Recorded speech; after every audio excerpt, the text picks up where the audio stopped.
നമസ്കാരം. പകൽ വാർത്ത തുടങ്ങുന്നു. ആദ്യം പ്രധാന തലക്കെട്ടുകൾ നോക്കാം.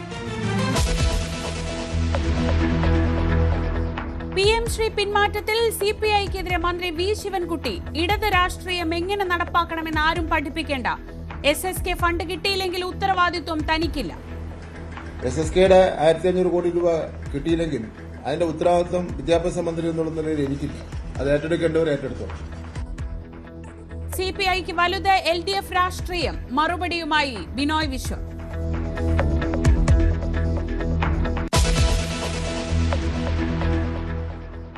അരൂർ ഉയരപ്പാത നിർമ്മാണത്തിനിടെ ഗേർഡർ വീണ് പിക്കപ്പ് വാന്റെ ഡ്രൈവർ മരിച്ചു. പള്ളിപ്പാട് സ്വദേശി രാജേഷിന്റെ മൃതദേഹം പുറത്തെടുത്തത് 3 മണിക്കൂറിന് ശേഷം വാഹനം വെട്ടിമുറിച്ച്. കരാർ കമ്പനിയുടെ അനാസ്ഥയെന്ന് പരാതി. പ്രതിഷേധവുമായി നാട്ടുകാർ. മൃതദേഹം ഏറ്റെടുക്കില്ലെന്ന് ബന്ധുക്കൾ.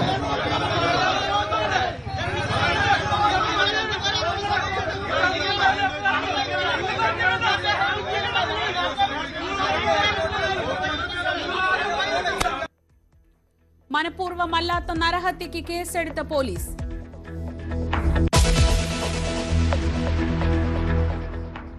ശബരിമല സ്വർണ്ണക്കൊള്ളയിൽ A. പത്മകുമാറിനെ ചോദ്യം ചെയ്യാൻ അന്വേഷണ സംഘം. നേരിട്ട് ഹാജരായില്ലെങ്കിൽ കസ്റ്റഡിയിലെടുത്ത് ചോദ്യം ചെയ്യും. S. ജയശ്രീയുടെ മുൻകൂർ ജാമ്യ ഹർജി തള്ളി. ഉടൻ അറസ്റ്റ് ചെയ്തേക്കും.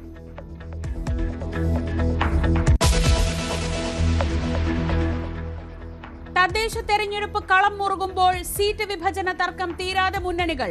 ഇടതുമുന്നണിയിൽ അടക്കം വിമതശല്യം. തെരഞ്ഞെടുപ്പ് വിജ്ഞാപനം നാളെ.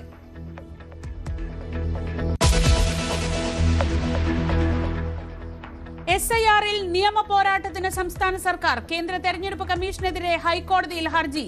വോട്ടർ പട്ടിക തീവ്ര പരിഷ്കരണം നിർത്തിവെക്കണം എന്ന ആവശ്യം. സുപ്രീംകോടതിയെ സമീപിക്കാൻ ഹൈക്കോടതി നിർദ്ദേശം.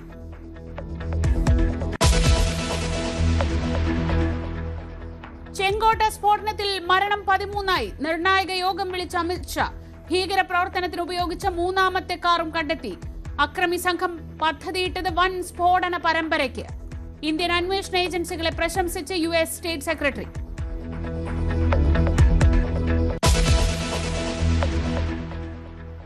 ചരിത്രത്തിലെ ഏറ്റവും നീണ്ട ഷട്ട്ഡൌൺ അവസാനിപ്പിച്ച അമേരിക്ക. ബില്ലിൽ ഒപ്പുവെച്ച് ഡൊണാൾഡ് ട്രംപ്. ഫെഡറൽ സേവനങ്ങൾ പുനഃസ്ഥാപിക്കുന്നത് 43 ദിവസങ്ങൾക്ക് ശേഷം.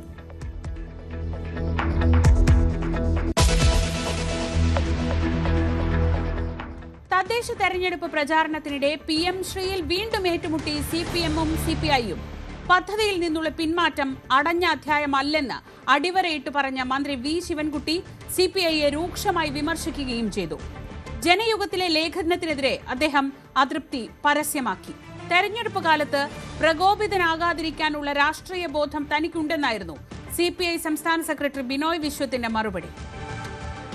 PMC വിവാദം അടഞ്ഞ അധ്യായമെന്നും മുന്നണി ഒറ്റക്കെട്ടായി മുന്നോട്ട് പോകുമെന്നും ഈ CPM-ന്റെയും CPI നേതാക്കൾ ആവർത്തിച്ചു പറയുമ്പോഴും കാര്യങ്ങൾ അത്ര പന്തിയല്ല ഇടതുമുന്നണിയിൽ. ഇന്നലെ കേന്ദ്രത്തിന് ഈ കരാർ തൽക്കാലത്തേക്ക് മരവിപ്പിക്കണമെന്ന സംസ്ഥാനത്തിന്റെ ആവശ്യം അറിയിച്ച് വിദ്യാഭ്യാസ വകുപ്പ് കത്തയച്ചിരുന്നു. പക്ഷേ അതിനുശേഷം ബിനോയ് വിശ്വം CPI സംസ്ഥാന സെക്രട്ടറി നടത്തിയ പ്രതികരണങ്ങളാണ് CPM-നെ മന്ത്രി വി ശിവൻകുട്ടിയെ ചൊടിപ്പിച്ചിട്ടുള്ളത്. കടുത്ത വിമർശനമാണെന്ന് ശിവൻകുട്ടി അതിന്റെ അതൃപ്തി പരസ്യമായിക്കൊണ്ടാണ് നിലപാട് പറഞ്ഞത്.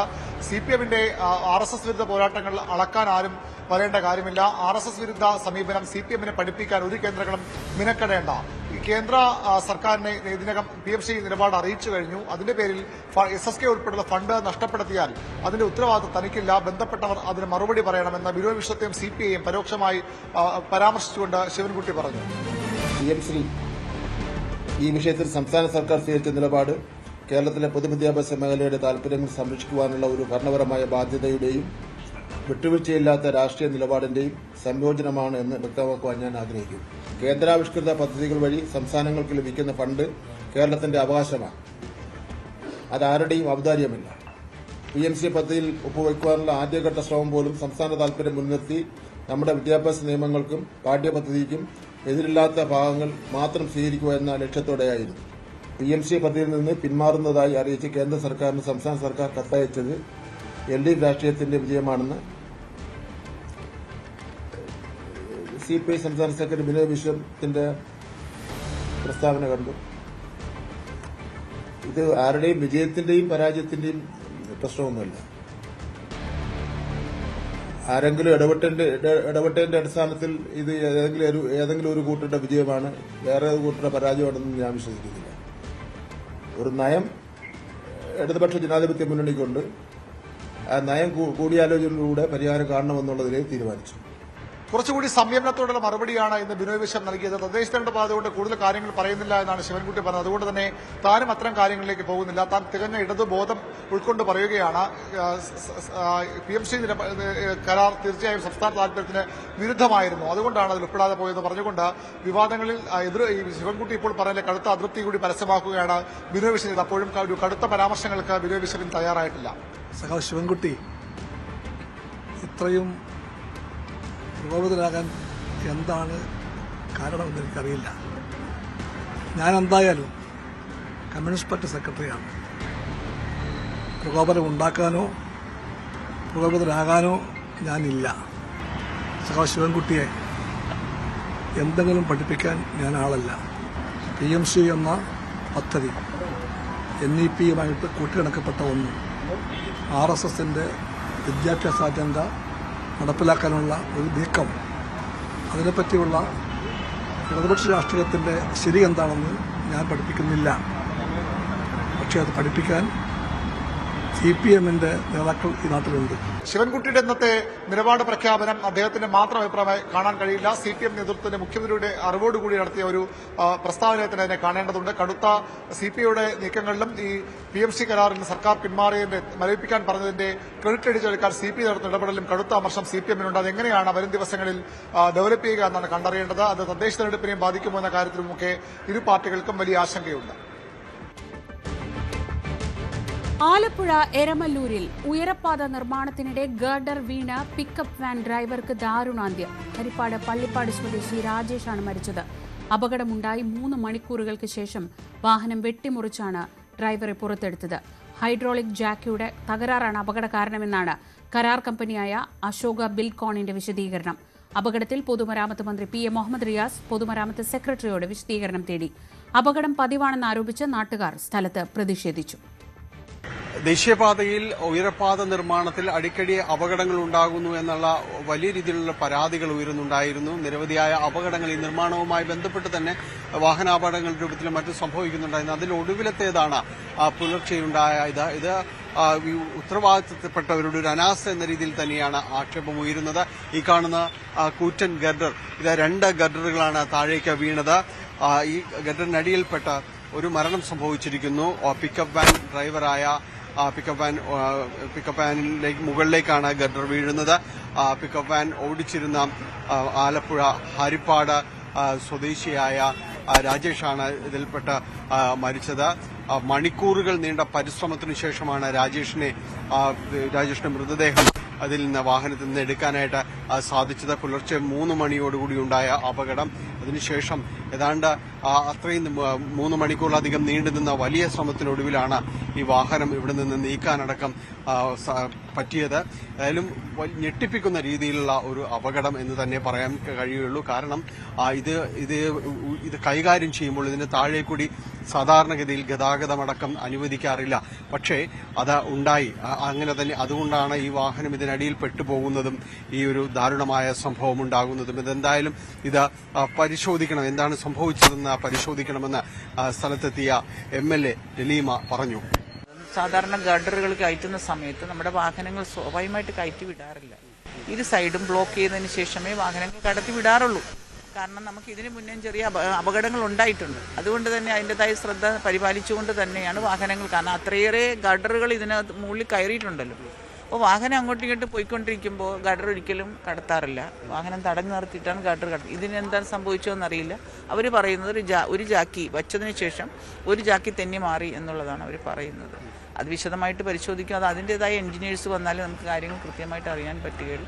സുരക്ഷാ സംവിധാനങ്ങളുടെ ഒരു വീഴ്ച എന്നാണ് പ്രാഥമികമായ ഒരു അനുമാനം ഇതുമായി ബന്ധപ്പെട്ടുകൊണ്ട് വരുന്നത്. കാരണം ഇതുപോലുള്ള ഗർഡർ സ്ഥാപിക്കുമ്പോൾ സ്വീകരിക്കേണ്ട നടപടിക്രമങ്ങൾ, മുന്നൊരുക്കങ്ങൾ ഒന്നും തന്നെ ഇതുമായി ബന്ധപ്പെട്ടുകൊണ്ട് സ്വീകരിച്ചിട്ടില്ല എന്ന് തന്നെയാണ് പ്രാഥമികമായ രീതിയിലുള്ള അനുമാനം വരുന്നത്. ഇതിൽ പൊതുമരാമത്ത് വകുപ്പ് അടക്കം ഇതുമായി ബന്ധപ്പെട്ടുകൊണ്ട് അന്വേഷണം ആവശ്യപ്പെട്ടിട്ടുണ്ട്. ജില്ലാ കളക്ടർ, ആലപ്പുഴ ജില്ലാ കളക്ടർ സ്ഥലത്തെത്തുകയും അലക്സ് വർഗീസ് ഇതുമായി ഈ കാര്യങ്ങളിൽ അന്വേഷണം നടത്തുകയും ചെയ്യും. സുരക്ഷാ ഓഡിറ്റിംഗ് അടക്കം ഇതിൽ നടത്തുമെന്നാണ് അദ്ദേഹം പറഞ്ഞത്. നമ്മൾ ഈ സമയത്ത് ലിഫ്റ്റ് ചെയ്ത സമയത്ത് വാഹന നിയന്ത്രണം പറഞ്ഞിരുന്നു, ചെയ്യണമെന്ന് പറഞ്ഞിരുന്നു. എന്താ സംഭവിച്ചത് പരിശോധിക്കാം. കരാറുകാരായ കമ്പനിക്കെതിരെ, അശോക കമ്പനിക്കെതിരെ, നിർമ്മാണം അവർക്കാണ് ചുമതല, നിർമ്മാണ കരാറുകാർക്കെതിരെ വലിയ രീതിയിലുള്ള ഒരു ആരോപണമാണ് ഇതുമായി ബന്ധപ്പെട്ടുകൊണ്ട് ഉയരുന്നത്. സാധാരണഗതിയിൽ ഇവിടെ വാഹനങ്ങൾ കടത്തിവിടാറില്ല എന്ന് ഈ സ്ഥലത്തെത്തിയ Ashoka build construction coordinator Venugopal പറയുകയുണ്ടായി. അപകടത്തിന് കാരണം ഹൈഡ്രോളിക് ജാക്കിയുടെ തകരാറാണ് എന്നതാണ് അദ്ദേഹം പറഞ്ഞത്. പ്രാഥമിക വിവരം അനുസരിച്ച് നമ്മളിത് സ്ലൈഡ് ചെയ്തതാണ്. സ്ലൈഡ് ചെയ്തിട്ട് ജാക്ക് ലിഫ്റ്റ് ചെയ്തിട്ടാണ് ഇത് ബിയറിങ്ങിലാണ് ഫിക്സ് ചെയ്യുന്നത്. അപ്പോൾ അത് ജാക്ക് ചെയ്ത് ബിയറിംഗ് വെക്കേണ്ട ടൈമാണ്. ആ ടൈമിൽ അത് ജാക്ക് ഫെയിലർ ആയെന്നാണ് കിട്ടിയിരിക്കുന്ന അറിവ്. നാട്ടുകാരുടെ വലിയ പ്രതിഷേധമാണ് ഇവിടെ ഉയർന്നത്. പലരും ഉത്തരവാദിത്തപ്പെട്ടവർ ഇത് കൃത്യമായ രീതിയിലുള്ള ഒരു നടപടി സ്വീകരിക്കുന്നില്ല എന്നതാണ് ചൂണ്ടിക്കാണിച്ചത്. ഈ കമ്പനി പ്രതിനിധി എത്തുമ്പോൾ പോലും അവർക്കെതിരെയും നാട്ടുകാരുടെ പ്രതിഷേധമുണ്ടായിരുന്നു. വളരെ രൂക്ഷമായ വാക്കുകളാണ് ഇവർക്കെതിരെ പ്രയോഗിക്കുന്നത്. കാരണം വലിയ രീതിയിലുള്ള അലംഭാവം ഇവർ പുലർത്തിയെന്ന് തന്നെയാണ് നാട്ടുകാരുടെ ആരോപണം.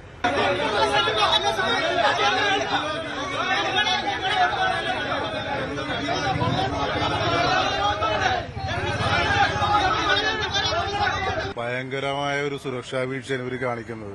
യാതൊരുവിധ മനുഷ്യന് ജീവന് വിലയില്ലാത്ത രീതിയിലാണ് ഇവരുടെ നിലപാട്. ഇവിടെ കുറെ അധികം നാട്ടുകാരും കൂടി ഇതിനകത്ത് അപകടത്തിൽപ്പെട്ട് മരിച്ചിട്ടുണ്ട്. അതായത് ഈ പണി തുടങ്ങിയ തൊട്ട് ഏകദേശം ഒരു 40-45 പേരോളം ഈ ഒരു ദുരിതത്തിൽപ്പെട്ട് മരിച്ചിട്ടുണ്ട്. ഭയങ്കരമായ അനാസ്ഥ സംഭവിച്ചേക്കണം. ഇവരുടെ പണിയിൽ ഭയങ്കര വീഴ്ചയാണ്. കമ്പി എല്ലാ രീതിയിലും വളരെ മോശമാണ് ഇവരുടെ പണി. ഒരു ഉത്തരവാദിത്തം ഇല്ലാത്ത പണിയാണ് നടക്കുന്നത്. സാധാരണ റോഡ് അപ്രോച്ച് റോഡ് പണിതിട്ടാണ് സാധാരണ ഇത് പണിത് പോകുന്നത്. അതുപോലും ചെയ്യാതെ ഇത് എല്ലാ രാഷ്ട്രീയ പാർട്ടിക്കാരും അമിതമായിട്ട് പണം ഇവരുടെ കൈക്കൂലി വാങ്ങിച്ചുകൊണ്ടാണ് ഇതിന്റെ നിർമ്മാണങ്ങൾ നടന്നിരിക്കുന്നത്. നാട്ടുകാരെ ഇവിടെ ദേശീയപാത ഉപരോധിക്കാനുള്ള ഒരു ശ്രമമടക്കം നടത്തി.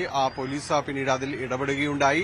ഇതുമായി ബന്ധപ്പെട്ടുകൊണ്ട് കൂടുതൽ നടപടികൾ, സുരക്ഷാ മുന്നൊരുക്കങ്ങളടക്കം നടത്തണമെന്നതാണ് നാട്ടുകാരുടെ ആവശ്യം. അല്ല എങ്കിൽ പ്രതിഷേധം ശക്തമാക്കുമെന്നും അവർ മുന്നറിയിപ്പ് നൽകുന്നുണ്ട്. ഏതായാലും ഈ ഒരു ദാരുണമായ സംഭവം വലിയ തിരിച്ചറിവിലേക്ക് തന്നെ നയിക്കപ്പെടേണ്ടതുണ്ട്. കാരണം സുരക്ഷാ മുന്നൊരുക്കങ്ങൾ ഏർപ്പെടുത്തിക്കൊണ്ട് മാത്രമേ ഇതുപോലുള്ള വലിയ നിർമ്മാണ പ്രവർത്തനങ്ങൾ നടത്താവൂ.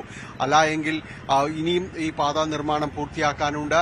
ഇതുപോലുള്ള ദുരന്തങ്ങളിലേക്ക് ഇനിയെങ്കിലും സാഹചര്യങ്ങൾ എത്താതിരിക്കണം. Cameraman ധനേഷിനൊപ്പം ഡാനിപ്പോൾ, news 18. അരൂരിൽ ഗർഡർ വീണ് മരിച്ച രാജേഷിന്റെ മൃതദേഹം ഏറ്റെടുക്കില്ലെന്ന് ബന്ധുക്കൾ. അധികൃതരുടെ അനാസ്ഥയാണ് അപകട കാരണം. കുടുംബത്തിന്റെ ഏക അത്താണിയാണ് നഷ്ടപ്പെട്ടത്. ഉത്തരവാദിത്വപ്പെട്ടവരാരും ഇതുവരെ കുടുംബവുമായി സംസാരിച്ചിട്ടില്ല. നഷ്ടപരിഹാരം ഉറപ്പാക്കും വരെ മൃതദേഹം ഏറ്റുവാങ്ങില്ലെന്നാണ് ബന്ധുക്കളുടെയും സുഹൃത്തുക്കളുടെയും നിലപാട്. ഞങ്ങൾ ഒരേ രാഷ്ട്രീയത്തിലും കൂടെ മുമ്പോട്ട് പോയിക്കൊണ്ടിരുന്നവരാണ്. ഞങ്ങൾ ഒരേ യൂണിയനിൽ വർക്ക് ചെയ്യുന്നവരാണ്.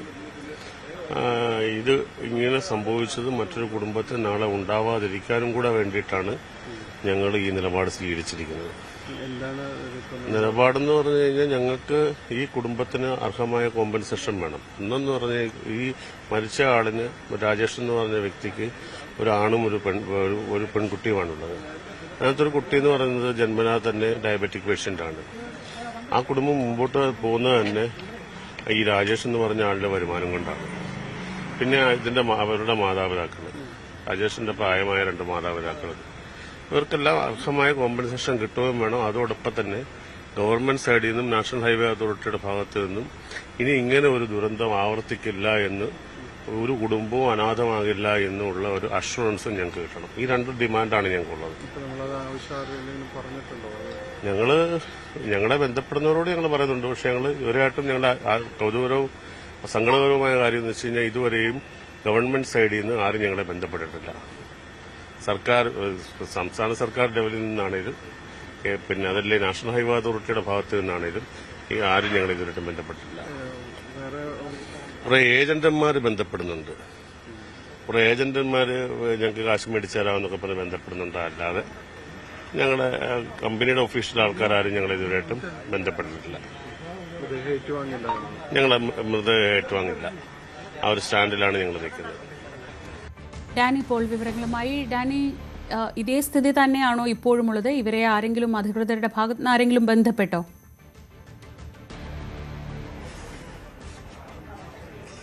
ശ്രീജ, ഇവരുടെ നിലപാടിൽ മാറ്റമില്ല. നേരെ അല്പം മുൻപും സംസാരിക്കുമ്പോഴും ആ നിലപാടിൽ അവർക്ക് മാറ്റമില്ല. ചെറിയ രീതിയിലൊരു ഉറപ്പുകൾ ചില ഭാഗത്ത് നിന്ന് അവർക്ക് ലഭിക്കുന്നു. അതായത് ഈ അടിയന്തര സഹായം എന്ന രീതിയിൽ ഒരു 2 ലക്ഷം രൂപ സർക്കാരിന്റെ ഭാഗത്തു നിന്നും അതോടൊപ്പം തന്നെ കമ്പനിയിൽ നിന്നും അതേ തുക തന്നെ ലഭിക്കും എന്ന് അങ്ങനെയുള്ള ചില ചർച്ചകൾ നടത്തി എന്ന രീതിയിൽ പറയുന്നു. പക്ഷെ അതിന് സംബന്ധിയായ ഒരു ഉറപ്പിലേക്ക് വന്നിട്ടില്ല എന്നാണ് ബന്ധുക്കൾ പറയുന്നത്. അവരുടെ നിലപാടിൽ മാറ്റമില്ല. ഒരു കുടുംബത്തിൽ മുതിർന്ന കുട്ടിക്ക് അവർക്ക് ജോലി വേണമെന്നൊരു ആവശ്യം മുന്നോട്ട് വയ്ക്കുന്നു. ഒപ്പം ഒരു കുടുംബത്തിന് വലിയ രീതിയിലൊരു നഷ്ടപരിഹാരം കൂടി തങ്ങൾക്ക് വേണം എന്ന് പറയുന്നു. പക്ഷെ ഇതുവരെയും അത്തരമൊരു ചർച്ചകളിലേക്ക് ആരും തങ്ങളെ ബന്ധപ്പെട്ടിട്ടില്ല എന്നതാണ് അവർ പറയുന്നത്. തങ്ങൾ അതേ നിലപാടിൽ തന്നെ തുടരുകയാണെന്ന് പറയുന്നു. ഇപ്പോൾ ഒടുവിൽ അറിയാനായിട്ട് സാധിക്കുന്നത് ജില്ലാ കളക്ടറുടെ നിർദ്ദേശം അനുസരിച്ചുകൊണ്ട് ഡിവൈഎസ്പിയും അതോടൊപ്പം തന്നെ അവിടുന്ന് തഹസിൽദാരും ഇവിടെ കൊച്ചിയിലേക്ക് വിവരമായി സംസാരിക്കാൻ വേണ്ടി പുറപ്പെട്ടിട്ടുണ്ട് എന്നതാണ് മനസ്സിലാക്കാൻ സാധിക്കുന്നത്. അവരുടെ ആവശ്യങ്ങൾ, തങ്ങളുടെ ആവശ്യങ്ങളിൽ ന്യായമായ രീതിയിലുള്ള ഒരു ഉറപ്പ് ഇക്കാര്യങ്ങളിൽ വേണം. എന്നിട്ട് വേണം ഈ മൃതദേഹം രാജേഷിന്റെ മൃതദേഹം തങ്ങൾ ഏറ്റുവാങ്ങുമെന്നൊരു നിലപാടിൽ തന്നെയാണ് അവർ ഇപ്പോഴും ഉള്ളത്. അല്പസമയം മുമ്പ് പോസ്റ്റ്മോർട്ടം നടപടികൾ പൂർത്തീകരിച്ചു. ഈ ഡ്രസ്സിംഗ് അടക്കമുള്ള കാര്യങ്ങൾ പൂർത്തീകരിക്കേണ്ടതുണ്ട്. അതിനുശേഷമാണ് ബന്ധുക്കൾക്ക് മൃതദേഹം കൈമാറുന്നത് സംബന്ധിച്ച് ഈ മോർച്ചറിയിൽ, നമ്മളിപ്പോൾ മോർച്ചയുടെ വാതിക്കലാണ്, മോർച്ചറിയിൽ നിന്നുള്ളൊരു അറിയിപ്പ് അവർക്ക് പോവുക. ഇപ്പോൾ പോലീസിന് അന്വേഷണം ലഭിച്ചിരിക്കുന്നു. പോസ്റ്റ്മോർട്ടം നടപടികൾ പൂർത്തീകരിച്ചിരിക്കുന്നു. അവരകത്തേക്ക് ഉദ്യോഗസ്ഥർ പോവുകയും തിരിച്ചു വരികയും എല്ലാം തന്നെ ചെയ്തു. പോലീസിന്റേതായ നടപടികൾ അവർ പൂർത്തീകരിക്കുകയും ചെയ്തിട്ടുണ്ട്. ഇനി അല്പസമയത്തിനകം തന്നെ ആ ബന്ധുക്കൾക്ക് കൈമാറുന്നതിന് വേണ്ടി അവരെ ഇതിനകത്തേക്ക് വിളിക്കുന്നു. അപ്പോൾ അവരവരുടെ നിലപാട് അവരോട് ആശുപത്രി അധികൃതരോട് പറയുമെന്നാണ് പറയുന്നത്. എന്തായാലും അതിന് മുൻപായിട്ട് തന്നെയും ഇവിടെ ആലപ്പുഴയിൽ നിന്ന് കളക്ടർ നിർദ്ദേശമനുസരിച്ചുള്ള അധികൃതർ ഇവിടേക്ക് എത്തിച്ചേരും. തഹസിൽദാരും ഡിവൈഎസ്പി ഇവിടേക്ക് വരും എന്നാണ് ബന്ധുക്കൾ പറയുന്നത്. അവരെ അറിയിച്ചിരിക്കുന്നത് ആ രീതിയിലാണെന്ന് തോന്നുന്നു. അവർ വരും. അപ്പോൾ അവരോട് തങ്ങളുടെ ആവശ്യങ്ങൾ അവർക്ക് മുന്നിലേക്ക് പറയുന്നു. അവർക്ക് മറ്റ് അധികാരികളുമായി ചർച്ച നടത്തി എന്താണ് തങ്ങൾക്ക് നൽകാനുള്ള ഉറപ്പ് എന്നത് സംബന്ധിച്ച് അവർ ആശയങ്ങൾ അത് മുന്നോട്ട് വയ്ക്കുകയും ചെയ്യും. അവിടെ അപകടരഹിതമായി ഇനി മുന്നോട്ട് പോകണമെന്നൊരു ആവശ്യം കൂടി ഇവർ പറയുന്നുണ്ട്. അതിനുള്ള നടപടികൾ സ്വീകരിക്കണമെന്നും പറയുന്നുണ്ട്. ഏതായാലും അത്തരം ആവശ്യങ്ങൾ അല്പസമയത്തിനകം തന്നെ ഇവിടെ ആലപ്പുഴയിൽ നിന്നെത്തുന്നവരോട് പറയും. എന്താണ് ഇനി ഇതിൽ തീരുമാനമുണ്ടാകുക എന്നതാണ് അറിയേണ്ടത്. ഏതായാലും പോസ്റ്റ്മോർട്ടം നടപടികൾ പൂർത്തീകരിച്ചിരിക്കുന്നു. ഇനി കുറച്ച് സമയം കഴിയുമ്പോൾ തന്നെ അത് മൃതദേഹം ബന്ധുക്കൾക്ക് കൈമാറാനുള്ള നടപടികളിലേക്കും എത്തും. ശ്രീജ, ഡാനി പോളാണ് വിവരങ്ങൾ നൽകിയത് കൊച്ചിയിൽ നിന്ന്. ജീവന് വില കൽപ്പിക്കാത്ത സമീപനമാണ് അരൂരിൽ ഉണ്ടായതെന്ന് KC വേണുഗോപാൽ MP. സർവീസ് റോഡുകൾ മെച്ചപ്പെടുത്തിയാൽ ഒരു പരിധിവരെ പ്രശ്നം പരിഹരിക്കാമായിരുന്നുവെന്നും KC വേണുഗോപാൽ പറഞ്ഞു. 40-ലധികം പേരുകളാണ്, നിങ്ങൾക്ക് മനസ്സിലാക്കാൻ സാധിക്കും, നിങ്ങൾ തന്നെ പലപ്പോഴും റിപ്പോർട്ട് ചെയ്തിട്ടുണ്ട്, 40-ലധികം പേരുകളാണ് ഈ അരൂർ തുറൂർ പാതയിൽ മാത്രം സർവീസ് റോഡുമായി ബന്ധപ്പെട്ട ആക്സിഡന്റിൽ മരണപ്പെട്ടിരിക്കുന്നത്. മനുഷ്യജീവൻ ഒരു വിലയും കൽപ്പിക്കാത്ത ഈ സമീപനം മാറ്റണം, ഇത് അംഗീകരിക്കാൻ കഴിയില്ല എന്ന് പല പ്രാവശ്യം കേന്ദ്രമന്ത്രിക്ക്, ദേശീയപാത അതോറിറ്റിക്ക് ഒക്കെ MP എന്ന നിലയിൽ നേരിട്ട് നിവേദനം കൊടുത്തതാണ്. 2 ഭാഗത്തേക്കുള്ള സർവീസ് റോഡുകൾ മെച്ചപ്പെടുത്തിയെടുത്താൽ ഒരു പരിധിവരെ ഗതാഗതം പൂർണ്ണമായി നിയന്ത്രിക്കാൻ പറ്റും. ഇതൊന്നും അവിടെ ചെയ്തിട്ടില്ല. ഇനിയും എല്ലാ ദിവസവും നമ്മൾ ഇതുപോലെ മരണങ്ങളോ അപകടം ഉണ്ടായി ചർച്ച ചെയ്യും.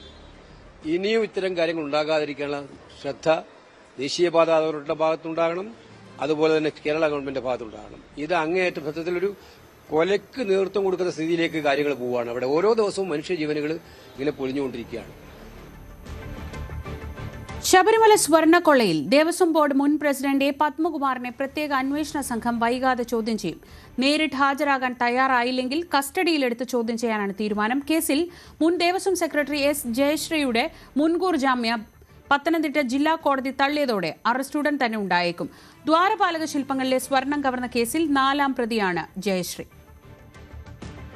ഇതിനിടെ ശബരിമല സ്വർണ്ണപ്പാളി മോഷണവുമായി ബന്ധപ്പെട്ട് മുൻ ദേവസ്വം കമ്മീഷണറായിരുന്ന N. വാസുവിന്റെ അറസ്റ്റ് രേഖപ്പെടുത്തിയതിന് പിന്നാലെയാണ് 2019 ഭരണസമിതിക്ക് നേതൃത്വം നൽകിയ ദേവസ്വം ബോർഡ് പ്രസിഡന്റ് A. പത്മകുമാറിനെ വിശദമായി ചോദ്യം ചെയ്യാനുള്ള നീക്കത്തിലേക്ക് പ്രത്യേക അന്വേഷണ സംഘം കടന്നിരിക്കുന്നത്. അതേസമയം ക്രൈംബ്രാഞ്ചിന്റെ ഈഞ്ചക്കിലുള്ള ഓഫീസിൽ ഹാജരാകാൻ കഴിഞ്ഞ ദിവസം നോട്ടീസ് നൽകിയിരുന്നെങ്കിലും ബന്ധുവിന്റെ മരണവുമായി ബന്ധപ്പെട്ട് അസൌകര്യമുള്ളതിനാൽ സാവകാശം വേണമെന്ന് പത്മകുമാർ അന്വേഷണ ഉദ്യോഗസ്ഥരെ അറിയിക്കുകയായിരുന്നു. അതേസമയം ഈ സാവകാശത്തിന്റെ ഒരു പരിധി എത്രയെന്ന കാര്യത്തിൽ പത്മകുമാർ കൃത്യമായ ഒരു ഉത്തരം നൽകിയിട്ടില്ല. ഒരുപക്ഷെ അടുത്ത ദിവസം തന്നെ അദ്ദേഹം നേരിട്ട് ക്രൈംബ്രാഞ്ച് ഓഫീസിൽ ഹാജരായേക്കാം.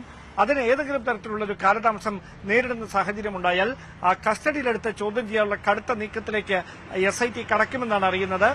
ക്രൈംബ്രാഞ്ച് SP ശശിധരന്റെ നേതൃത്വത്തിലുള്ള പ്രത്യേക സംഘമായിരിക്കും ഈ പത്മകുമാറിനെ വിശദമായി ചോദ്യം ചെയ്യുക.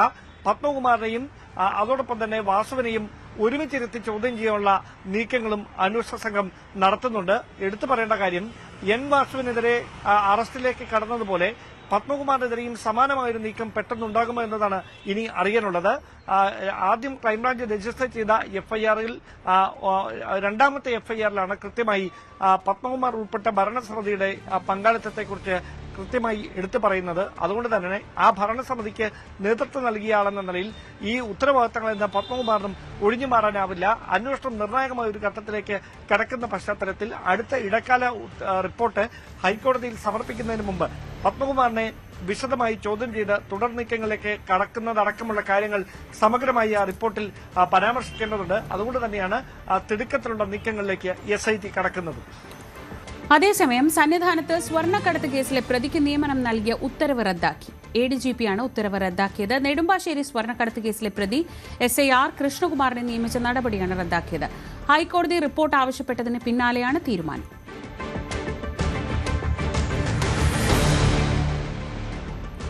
ഡൽഹി കാർ ബോംബ് സ്ഫോടനത്തിൽ വെളിപ്പെടുന്നത് നടുക്കുന്ന വിവരങ്ങൾ. ഭീകരർ രാജ്യ തലസ്ഥാനത്ത് ഡിസംബർ 6-ന് വിവിധയിടങ്ങളിൽ സ്ഫോടനത്തിന് പദ്ധതിയിട്ടിരുന്നു. ഉമർ നബിക്കും സംഘത്തിനും തുർക്കി ബന്ധവുമുണ്ട്. ഭീകരപ്രവർത്തനത്തിന് ഉപയോഗിച്ച മൂന്നാമത്തെ കാറും അന്വേഷണ സംഘം കണ്ടെത്തി. 32 സെക്കൻഡ് ഹാൻഡ് കാറുകൾ വാങ്ങാൻ ഇക്കൂട്ടർക്ക് നീക്കമുണ്ടായിരുന്നു. ഭീകരപ്രവർത്തനങ്ങൾക്ക് ഉമറും സംഘവും 20 ലക്ഷം രൂപ സമാഹരിച്ചതിനും NIA-ക്ക് തെളിവുകൾ ലഭിച്ചു. അന്വേഷണ വിവരങ്ങൾ ലഭിച്ചതിന് പിന്നാലെ അമിത്ഷായുടെ നേതൃത്വത്തിൽ ഡൽഹിയിൽ ഉന്നതതല യോഗം ചേർന്നു. അതേസമയം സ്ഫോടനത്തിൽ മരിച്ചവരുടെ എണ്ണം 13ആയി. അഭിലാഷ് രാധാകൃഷ്ണൻ വിവരങ്ങളുമായി. അഭിലാഷ്, ഒരു യാദൃച്ഛികമായി വാഹനം പോകുന്നതിനിടെ ഉണ്ടായ ഒരു അപകടമല്ല, മറിച്ച് വളരെ ആസൂത്രിതമായി നടപ്പാക്കുമായിരുന്ന ഒരു പദ്ധതിയുടെ ഭാഗമാണ് ഇപ്പോഴുണ്ടായ സ്ഫോടനമെന്ന് വേണം മനസ്സിലാക്കാൻ. വലിയ ഒരു അപകടങ്ങളുടെ പരമ്പര തന്നെ പദ്ധതി ഇട്ടിരുന്നു എന്നുകൂടി വിവരങ്ങൾ വരുമ്പോൾ എത്രമാത്രം ജാഗ്രതയിലാണ് സർക്കാർ സംവിധാനങ്ങൾ? ശ്രീജ, ഇപ്പോൾ പുറത്തു വരുന്ന വിവരങ്ങൾ ചെങ്കോട്ടയ്ക്ക് മുന്നിൽ ഉണ്ടായ സ്ഫോടനത്തിന് പിന്നാലെ പുറത്തു വരുന്നത് ഞെട്ടിപ്പിക്കുന്ന വിവരങ്ങളാണ്. ഒരു പക്ഷേ രാജ്യത്തെ തന്നെ അസ്ഥിരപ്പെടുത്താവുന്ന തരത്തിലുള്ള വലിയ രീതിയിലുള്ള പദ്ധതികളാണ് ഇവർ ഈ ഭീകരർ പദ്ധതിയിട്ടിരുന്നത് എന്നുള്ളതാണ് ഇപ്പോൾ ലഭിക്കുന്ന വിവരങ്ങൾ. ഇവർക്ക് തുർക്കി, പാകിസ്ഥാൻ തുടങ്ങിയ രാജ്യങ്ങളുമായി ബന്ധമുണ്ടെന്നുള്ള വിവരങ്ങൾ പുറത്തു വരുന്നു. മാത്രമല്ല ഇവരുടെ ബന്ധുക്കൾ, സുഹൃത്തുക്കൾ, ഇവർക്കൊപ്പം ഉണ്ടായിരുന്ന ആളുകൾ, ഇങ്ങനെ എല്ലാവർക്കും ഇതിൽ ബന്ധമുണ്ട്. അതായത് ഈ ഒരു 4-5 ഡോക്ടർമാരിൽ ഒതുങ്ങുന്നതല്ല ഈ ഭീകര പ്രവർത്തന അവരുടെ രീതികൾ എന്നുള്ളതാണ് ഇപ്പോൾ പുറത്തു വരുന്നത്. ഇത് ഏറ്റവും അവസാനമായി ഇപ്പോൾ ഒരു ആരിഫ് മുഹമ്മദ് എന്ന് പറയുന്ന ഒരു ഡോക്ടർ കൂടി പിടിയിലായിരിക്കുന്നു. അയാൾ ഈ ഷഹീൻ എന്ന് പറയുന്ന വനിതാ ഭീകരവാദിയുടെ സുഹൃത്താണെന്നുള്ള വിവരങ്ങൾ പുറത്തു വരുന്നു. ഇവർ തമ്മിൽ പരസ്പരം നിരവധി സമയം സംസാരിച്ചതിൻ്റെ തെളിവുകൾ പുറത്തു വരുന്നു. മാത്രമല്ല ഇപ്പോൾ ബോംബ് സ്ഫോടനത്തിൽ മരിച്ച ഈ ഉമർ നബി എന്ന് പറയുന്ന ആളുടെ ബന്ധു ഫഹീം എന്ന് പറയുന്ന യുവാവ് കസ്റ്റഡിയിലായിരിക്കുന്നു. അതുപോലെ തമീം, ഖാസിം, താജ് തുടങ്ങിയിട്ട് നിരവധി പേരുകൾ ഇങ്ങനെ ഓരോ ദിവസം കഴിയും തോറും അല്ലെങ്കിൽ ഓരോ മണിക്കൂറുകൾ കഴിയും തോറും ഇവരുമായി കണക്റ്റഡ് ആയിരിക്കുന്ന ആളുകളുടെ എണ്ണം ഇങ്ങനെ കൂടിക്കൊണ്ടിരിക്കുന്നു. അവരെ എല്ലാം കസ്റ്റഡിയിൽ എടുക്കാൻ കഴിയുന്നു എന്നുള്ളത് ആശ്വാസകരമാണെങ്കിലും ഇതിങ്ങനെ എവിടെ ചെന്ന് അവസാനിക്കുമെന്നുള്ളതാണ് ഏറ്റവും പ്രധാനപ്പെട്ട വിവരം. കാരണം ഈ ഉമർ നബിയും മുസമ്മലും തുർക്കിയിൽ പോയിരുന്നു. അവിടുത്തെ ചില ആളുകളുമായി ബന്ധമുണ്ടെന്നുള്ള വിവരങ്ങൾ പുറത്തു വരുന്നു. സെഷൻസ് എന്ന് പറയുന്ന ഒരു ആപ്പിലൂടെ ഇവർ സംസാരിക്കുന്നു. അത് എൻഡ് ടു എൻഡ് എൻക്രിപ്റ്റഡ് ആപ്പാണ്. അതുകൊണ്ട് തന്നെ അതിൽ നിന്നുള്ള വിവരങ്ങൾ എടുക്കാൻ സമയമെടുക്കും. തുടങ്ങി അന്വേഷണ സംഘത്തിന് മുന്നിൽ വലിയ രീതിയിലുള്ള വെല്ലുവിളികളുണ്ട്. ഒരുപാട് സ്ഥലങ്ങളിൽ ഇയാൾ കറങ്ങി നടന്നതിൻ്റെ വിവരങ്ങളുണ്ട്. ഡൽഹിയിൽ എങ്ങനെ ഇയാൾ ഇത്രയും നേരം, അതായത് രാവിലെ മുതൽ വൈകുന്നേരം 7 മണി വരെ ഇയാൾ എങ്ങനെ ഇവിടെ കിടന്ന് കറങ്ങി, അതുമായി ബന്ധപ്പെട്ടുള്ള കാര്യങ്ങൾ, ഇയാൾ പള്ളിയിൽ പോയി നിസ്കരിക്കുന്നതിൻ്റെ ദൃശ്യങ്ങൾ നമുക്ക് ലഭ്യമായിട്ടുണ്ട്. അങ്ങനെ ഈ ഡൽഹി ബ്ലാസ്റ്റുമായി ബന്ധപ്പെട്ട് അന്വേഷണ സംഘത്തിന് മുന്നിൽ കടൽ പോലെയാണ് കാര്യങ്ങൾ ഇനി മുന്നിൽ കണ്ടെത്താനുള്ളത്. ഇപ്പോൾ ഷോപ്പിയാനിൽ സ്വദേശിയായിട്ടുള്ള ഇർഫാൻ അഹമ്മദ് എന്ന് പറയുന്ന ആൾ ഈ ഈ ഡോക്ടർമാരുടെ സംഘത്തെ കണ്ടെത്തി അവിടെ ഇവരെ ചേർത്തിട്ട് ഒരു ടീം ഉണ്ടാക്കി. ആ ടീം വെച്ചിട്ടാണ് ഇത്തരത്തിലൊരു പ്രവർത്തനം നടത്താൻ പോയത്. അതുപോലെ തന്നെ 20 ലക്ഷം രൂപ ഇവർ സമാഹരിച്ചിട്ടുണ്ട്. ഈ പണം ഇവർക്ക് എവിടെ നിന്ന് ലഭിച്ചു? മാത്രമല്ല ഈ 20 ലക്ഷത്തിന് 3 ലക്ഷം രൂപ ഉപയോഗിച്ച് NPK എന്ന് പറയുന്ന ഒരു ഫെർട്ടിലൈസർ ഇവർ വാങ്ങിച്ചിട്ടുണ്ടെന്നുള്ള തെളിവുകൾ പുറത്തു വരുന്നു. മാത്രമല്ല ഇവർ 3 കാറുകൾ ഉപയോഗിച്ചു. നിലവിൽ 3 കാറുകൾ ഇതിനായി ഉപയോഗിച്ചിട്ടുണ്ട്. ആ 3 കാറും പിടിച്ചിരിക്കുന്നു. ഏറ്റവും അവസാനമായി മാരുതിയുടെ ഒരു ബ്രീസ കാർ കൂടി ഇവർ ഉപയോഗിച്ചിരുന്നത് കണ്ടെത്തിയിരിക്കുന്നു. മാത്രമല്ല 32ഓളം സെക്കൻഡ് ഹാൻഡ് കാറുകൾ വാങ്ങാനായിട്ട് ഇവർ പദ്ധതി ഇട്ടിരുന്നതിൻ്റെ വിവരങ്ങൾ പുറത്തു വരുന്നു. അങ്ങനെ രാജ്യം മുഴുവൻ ഡിസംബർ 6-ന് ബാബറി മസ്ജിദ് തകർത്തെറിഞ്ഞ ആ ദിവസത്തിൻ്റെ വാർഷിക ദിനത്തിൽ ഡിസംബർ 6-ന് ഡൽഹിയിൽ പലയിടങ്ങളിലായി ബോംബ് സ്ഫോടനങ്ങൾ നടത്തി വലിയ രീതിയിലുള്ള ഒരു ആസൂത്രണമാണ് ഇവർ നടത്തി വന്നിരുന്നത്. ആ ആസൂത്രണങ്ങളെല്ലാം ഭാഗ്യവശാൽ പൊളിഞ്ഞിരിക്കുന്നു. നമ്മുടെ അന്വേഷണ ഏജൻസികൾ അതെല്ലാം തകർത്തിരിക്കുന്നു എന്നുള്ളതാണ് ഏറ്റവും പ്രധാനപ്പെട്ട വിവരം. നമുക്ക് ഊഹിക്കാവുന്നതേ ഉള്ളൂ 2900 കിലോയോളം ഈ ഇത്തരത്തിൽ സ്ഫോടക വസ്തുക്കൾ ഇവർ ശേഖരിച്ചിട്ടുണ്ടെങ്കിൽ അത് എവിടെയൊക്കെ ഉപയോഗിക്കാനായിരുന്നു, അത് എങ്ങനെയൊക്കെ ഉപയോഗിക്കാനായിരുന്നു. കാരണം ഇപ്പോൾ ഇവർ ഒരു i20 കാറിൽ അബദ്ധത്തിൽ നടന്ന് അബദ്ധത്തിൽ പൊട്ടിത്തെറിച്ച സാധനം അത് തന്നെ 13 പേരുടെ ജീവൻ ഇപ്പോൾ നഷ്ടപ്പെടുത്തിയിരിക്കുന്നു. അപ്പോൾ അവൾ പദ്ധതിയിട്ട് ഒരു സ്ഫോടനം നടത്തിയിരുന്നെങ്കിൽ അങ്ങനെ നിരവധിയിടത്ത് നടത്തുമ്പോൾ എന്തുമാത്രം വലിയൊരു ആഘാതമാണ് നമ്മുടെ രാജ്യത്തിന് ഉണ്ടാകേണ്ടത് എന്നുള്ളതായിരുന്നു. പക്ഷേ ഭാഗ്യവശാൽ അത്തരം കാര്യങ്ങൾ എത്തിയില്ല. അതിന് കാരണം ഒക്ടോബർ 19-ന് ശ്രീനഗറിൽ ചിലർ പോസ്റ്റർ ഒട്ടിക്കുന്ന കാര്യങ്ങളിലേക്ക് സംഭവം എത്തിയിരുന്നു. അതിനുശേഷം ആ അന്വേഷണം നടത്തിയ സുന്ദീപ് ചക്രവർത്തി എന്ന് പറയുന്ന IPS ഉദ്യോഗസ്ഥനാണ് ഈ സംഭവങ്ങളുടെ എല്ലാം ചുരുളഴിക്കുന്നതിലേക്ക് കാര്യങ്ങൾ കൊണ്ടെത്തിച്ചത്. അവിടെ നിന്നും തുടങ്ങിയ അന്വേഷണമാണ് ഇപ്പോൾ ഇത്ര വലിയൊരു ഭീകര പ്ലോട്ട് ഇപ്പോൾ ചുരുളഴിച്ച് പുറത്തു കൊണ്ടുവന്നിരിക്കുന്നത്. രാജ്യത്ത് പലയിടങ്ങളിലായി UP-യിലും ഹരിയാനയിലും ജമ്മുവിലുമായി വികസിച്ച് കടന്ന ഒരു ടെറർ ഗ്രൂപ്പിനെ പിടികൂടിയിരിക്കുന്നു. അവർ ഏതൊക്കെ തരത്തിലാണ് സന്ദേശങ്ങൾ പരസ്പരം കൈമാറിയിരുന്നത് അടക്കമുള്ള കാര്യങ്ങൾ പുറത്തു വരുന്നു. മാത്രമല്ല ഏറ്റവും പ്രധാനപ്പെട്ട മറ്റൊരു വിവരം, ഡോക്ടർ ഷഹീൻ സയ്യിദ് എന്ന് പറയുന്ന ഈ കൂട്ടത്തിലുണ്ടായിരുന്ന വനിതാ ഭീകരവാദി അവർ മസൂദ് അസറുമായി ബന്ധമുള്ള ആളാണെന്നുള്ള വിവരങ്ങൾ പുറത്തു വരുന്നു. പാകിസ്ഥാനുമായി ജെയ്ഷെ മുഹമ്മദിൻ്റെ തലവനാണ് ഈ മസൂദ് അസർ. ഇയാളുമായി അടുത്ത ബന്ധമുള്ള ആളാണ് ഇവർ എന്നുള്ളത് പുറത്തു വരുന്നു. അങ്ങനെ മസൂദ് അസറുമായി ബന്ധമുള്ള ഇവർ കാൺപൂരിലെ ഒരു മെഡിക്കൽ കോളേജിൽ അവിടുത്തെ ഒരു ഡിപ്പാർട്ട്മെൻറ്റിൽ HOD-ആയി പ്രവർത്തിച്ചിരുന്നു എന്നുള്ളത് ഏറ്റവും നമ്മളെ ഭയപ്പെടുത്തുന്ന ഒരു കാര്യമാണ്. 1 വർഷം അവിടെ അവർ HOD-ആയി വർക്ക് ചെയ്തു. അതിനുശേഷം കനൗജിലേക്ക് മാറുകയാണ് ഉണ്ടായത്. അപ്പോൾ ഇവർ ഒരു വിഭാഗത്തിൻ്റെ സർക്കാർ മെഡിക്കൽ കോളേജിലെ ഒരു വിഭാഗത്തിൻ്റെ HOD-ആയി പ്രവർത്തിച്ച ഇവർ എന്തുമാത്രം വിദ്യാർത്ഥികളോട് ഡോക്ടർമാരോട് സംസാരിച്ചിട്ടുണ്ടാകും. അപ്പോൾ അവരുമായിട്ടുള്ള കണക്ഷൻസ് എങ്ങനെയായിരിക്കും, അതിൽ എത്ര പേരെ ഇവരുടെ സംഘത്തിൽ ചേർത്ത് കാണും തുടങ്ങിയിട്ട് NIA സംഘത്തിന് മുന്നിൽ അന്വേഷിക്കാനുള്ളത് 1000 സംഭവങ്ങളുണ്ട്. ഓരോ മണിക്കൂർ കഴിയുമ്പോഴും പുതിയ ആളുകൾ കസ്റ്റഡിയിലാകുന്നു എന്നുള്ളതാണ്. ഈ ഡൽഹി ബ്ലാസ്റ്റുമായി ബന്ധപ്പെട്ട് ഈ 4 ദിവസങ്ങൾ കഴിയുമ്പോൾ, തിങ്കളാഴ്ച ഇത്തരത്തിലൊരു സ്ഫോടനം ഉണ്ടാകുന്നു. അതിനുശേഷം 4 ദിവസം കഴിയുമ്പോൾ ഇതിൻ്റെ പിന്നിൽ ചുരുളഴിക്കാൻ ഇനിയും ഒരുപാട് കാര്യങ്ങളുണ്ട്. അതിങ്ങനെ പോലീസും നമ്മുടെ NIA സംഘവുമെല്ലാം അന്വേഷിച്ചു കൊണ്ടിരിക്കുകയാണ്. ഇതിപ്പോൾ തുർക്കിയിൽ നിന്നുള്ള ഉക്കാസ എന്ന പേരിൽ ഈ ഉമർ നബിയോട് സംസാരിച്ച ആ ഒരു കോഡ് നെയിമിൽ പറഞ്ഞ ഹാൻഡിൽ പ്രവർത്തിപ്പിക്കുന്നത് ആരാണ്, അതിന് പിന്നിൽ ജെയ്ഷെ മുഹമ്മദിൻ്റെ ആൾക്കാരുണ്ടോ തുടങ്ങിയിട്ടുള്ള ചോദ്യങ്ങളുണ്ട്. മസൂദ് അസറുമായി ഇവർ എങ്ങനെയാണ് ബന്ധപ്പെട്ടത്, ജമാഅത്ത് ഉൽ മുമിനാത്ത് എന്ന് പറയുന്ന ജെയ്ഷെ മുഹമ്മദിൻ്റെ വനിതാ സംഘടനയുമായി ഇവർക്ക് എന്താണ് ബന്ധം, ഇവർ തമ്മിൽ എങ്ങനെ കണക്ട് ചെയ്തു, അതെന്തുകൊണ്ട് ഇതുവരെ ഇന്ത്യയുടെ ഇന്റലിജൻസിന് കണ്ടെത്താനായില്ല തുടങ്ങിയിട്ടുള്ള നിരവധി ചോദ്യങ്ങൾ കേന്ദ്ര സർക്കാരിന് മുന്നിലുണ്ട്. അതുപോലെ തന്നെ രാവിലെ മുതൽ വൈകുന്നേരം വരെ ഒരു വാഹനം നിറയെ സ്ഫോടന വസ്തുക്കളുമായി ഡൽഹിയിലെ വിവിധ ഇടങ്ങളിൽ ഈ വാഹനം സഞ്ചരിച്ചിട്ടും എന്തുകൊണ്ട് അത് കണ്ടെത്താൻ കഴിഞ്ഞില്ല, അത് കണ്ടുപിടിക്കാൻ കഴിഞ്ഞില്ല തുടങ്ങിയിട്ടുള്ള കാര്യങ്ങൾ കൂടി പുറത്തു വരുന്നുണ്ട്.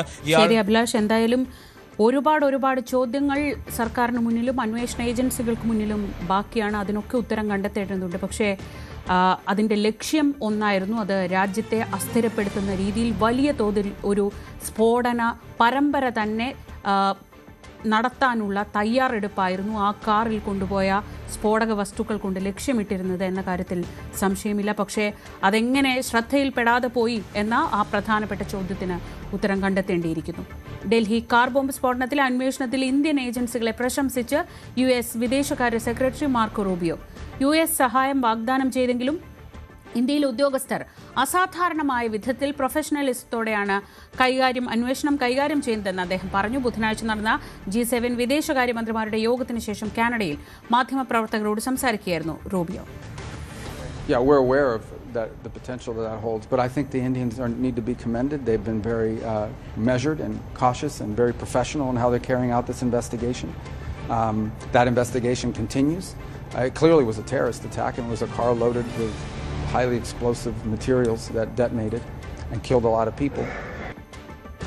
തദ്ദേശ പോരിന്റെ വാർത്ത.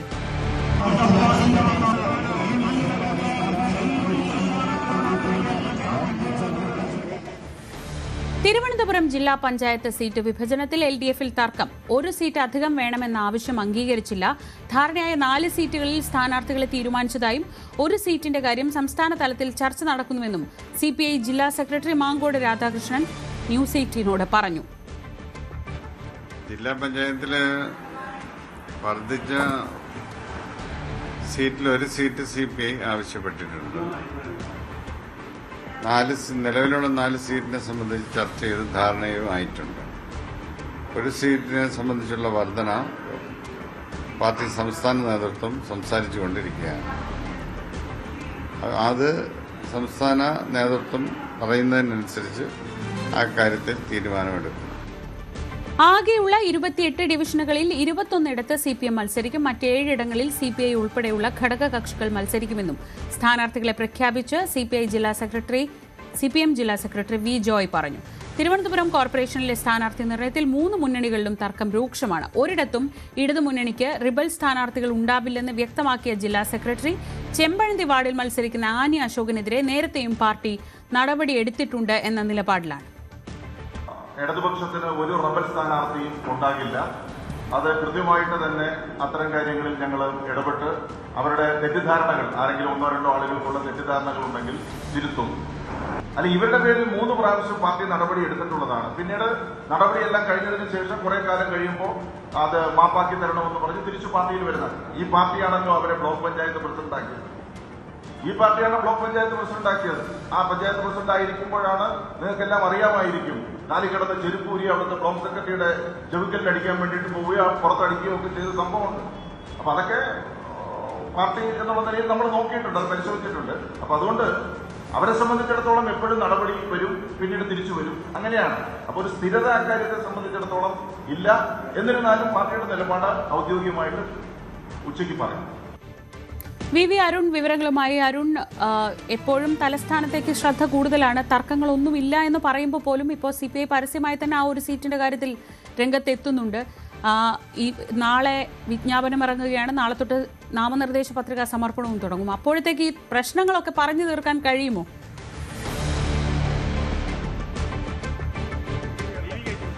28 സീറ്റാണ് ജില്ലാ പഞ്ചായത്തിലുള്ളത്. അതിൽ 21 CPM മത്സരിക്കും. 4 സീറ്റിൽ CPIയും ബാക്കിയുള്ള സ്ഥലങ്ങളിലാണ് മറ്റ് ഘടകകക്ഷികൾക്ക് ഓരോ സീറ്റുള്ളത്. ഇതിൽ CPI 5 സീറ്റ് ആവശ്യപ്പെട്ടു, ഒരു സീറ്റ് അധികമായി ആവശ്യപ്പെട്ടു. കാരണം 2 ഡിവിഷനുകൾ ഇത്തവണ ജില്ലാ പഞ്ചായത്തിൽ മത്സരിച്ചു. അപ്പോൾ അതിൽ ഒരു സീറ്റ് വേണമെന്നാണ് CPIയുടെ ആവശ്യം. കഴിഞ്ഞ തവണ 2 സീറ്റ് വർദ്ധിപ്പിച്ചപ്പോൾ ഒന്ന് CPM ഒന്ന് കേരള കോൺഗ്രസ് എമ്മും എടുക്കുകയായിരുന്നു. ഇത്തവണ ഒരു സീറ്റെങ്കിലും വേണമെന്ന് CPI ആവശ്യപ്പെട്ടു. CPM അത് അനുവദിച്ചില്ല.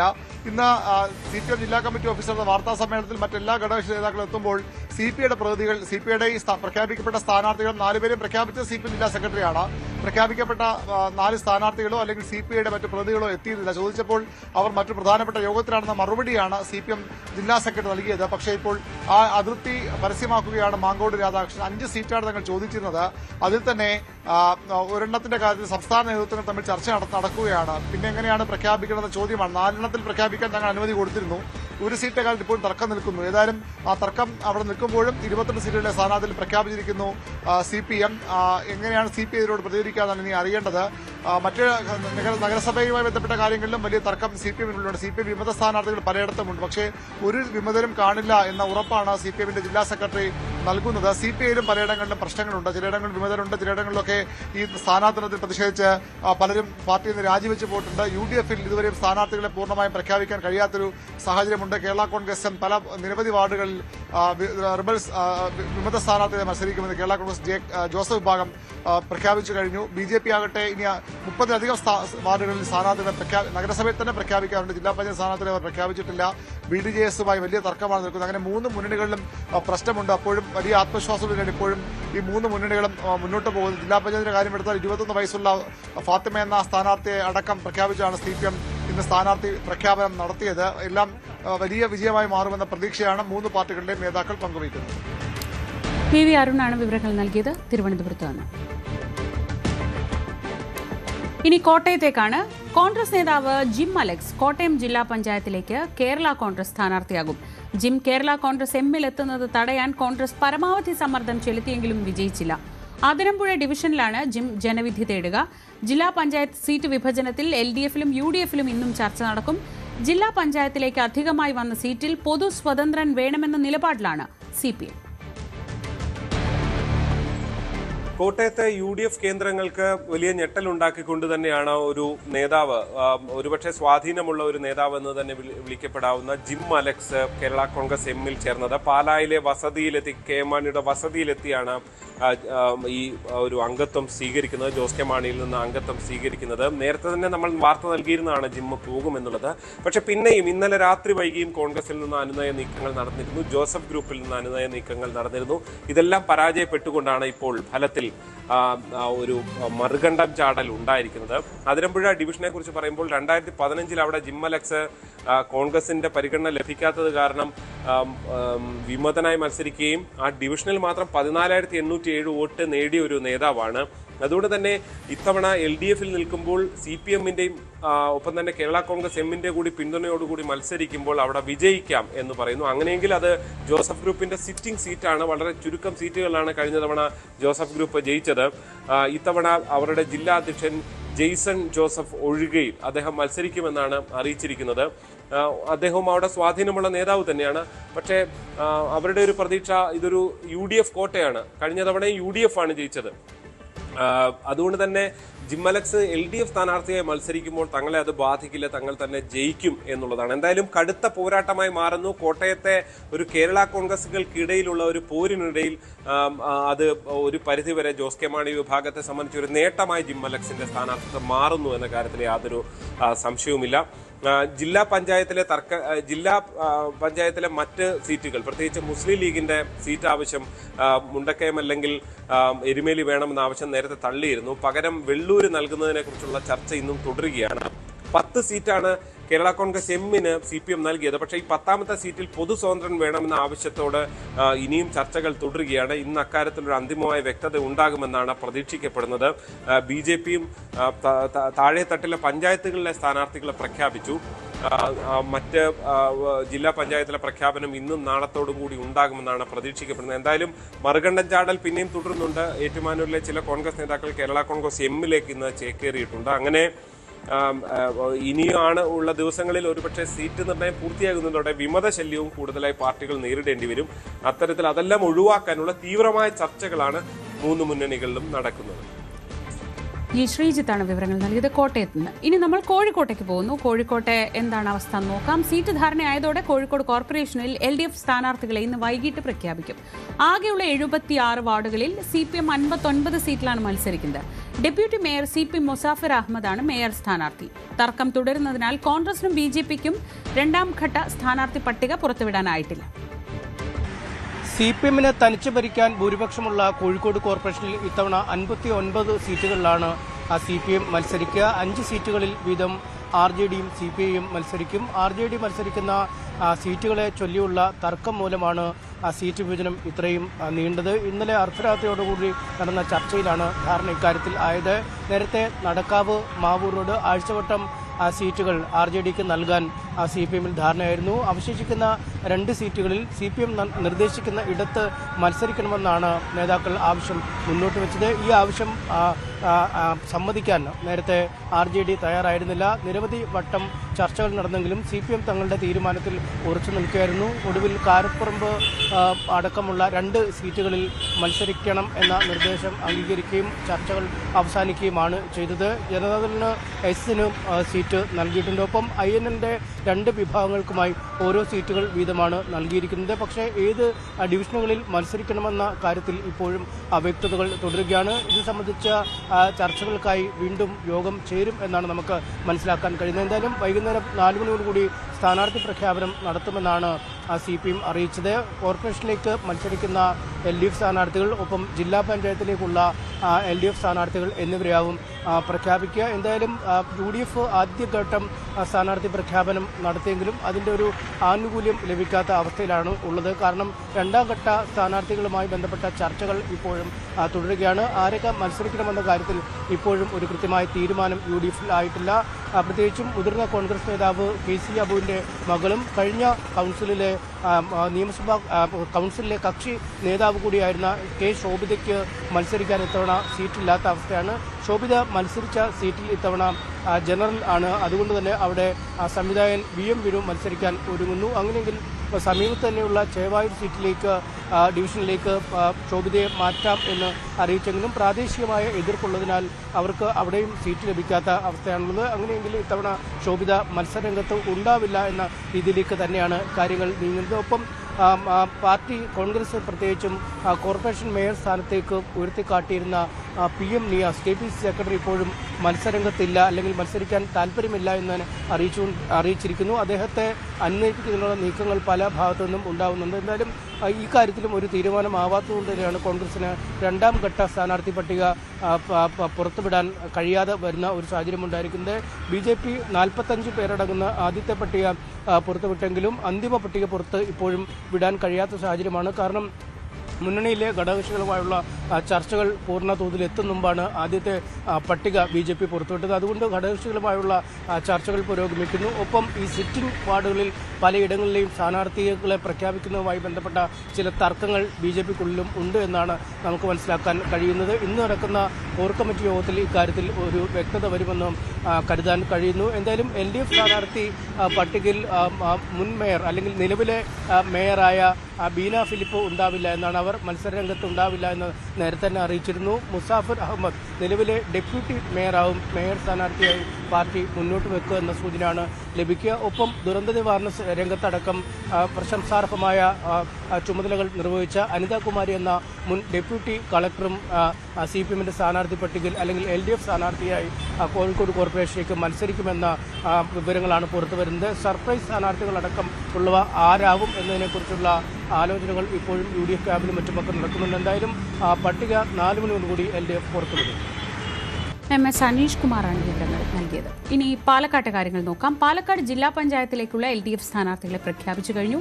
31 ഡിവിഷനുകളിൽ 22 സീറ്റിൽ CPM-ഉം 5 സീറ്റിൽ CPI-യും 2 സീറ്റിൽ ജനതാദൾ S-ഉം NCPയും കേരള കോൺഗ്രസ് മാണി വിഭാഗവും ഓരോ സീറ്റിലും മത്സരിക്കും. CPM ജില്ലാ സെക്രട്ടേറിയറ്റ് അംഗം TM ശശി, ജില്ലാ കമ്മിറ്റി അംഗവും CITU ജില്ലാ പ്രസിഡന്റുമായ P മോഹനൻ, ജില്ലാ കമ്മിറ്റി അംഗം C സരിത എന്നിവരാണ് പട്ടികയിലെ ജില്ലാ നേതാക്കൾ.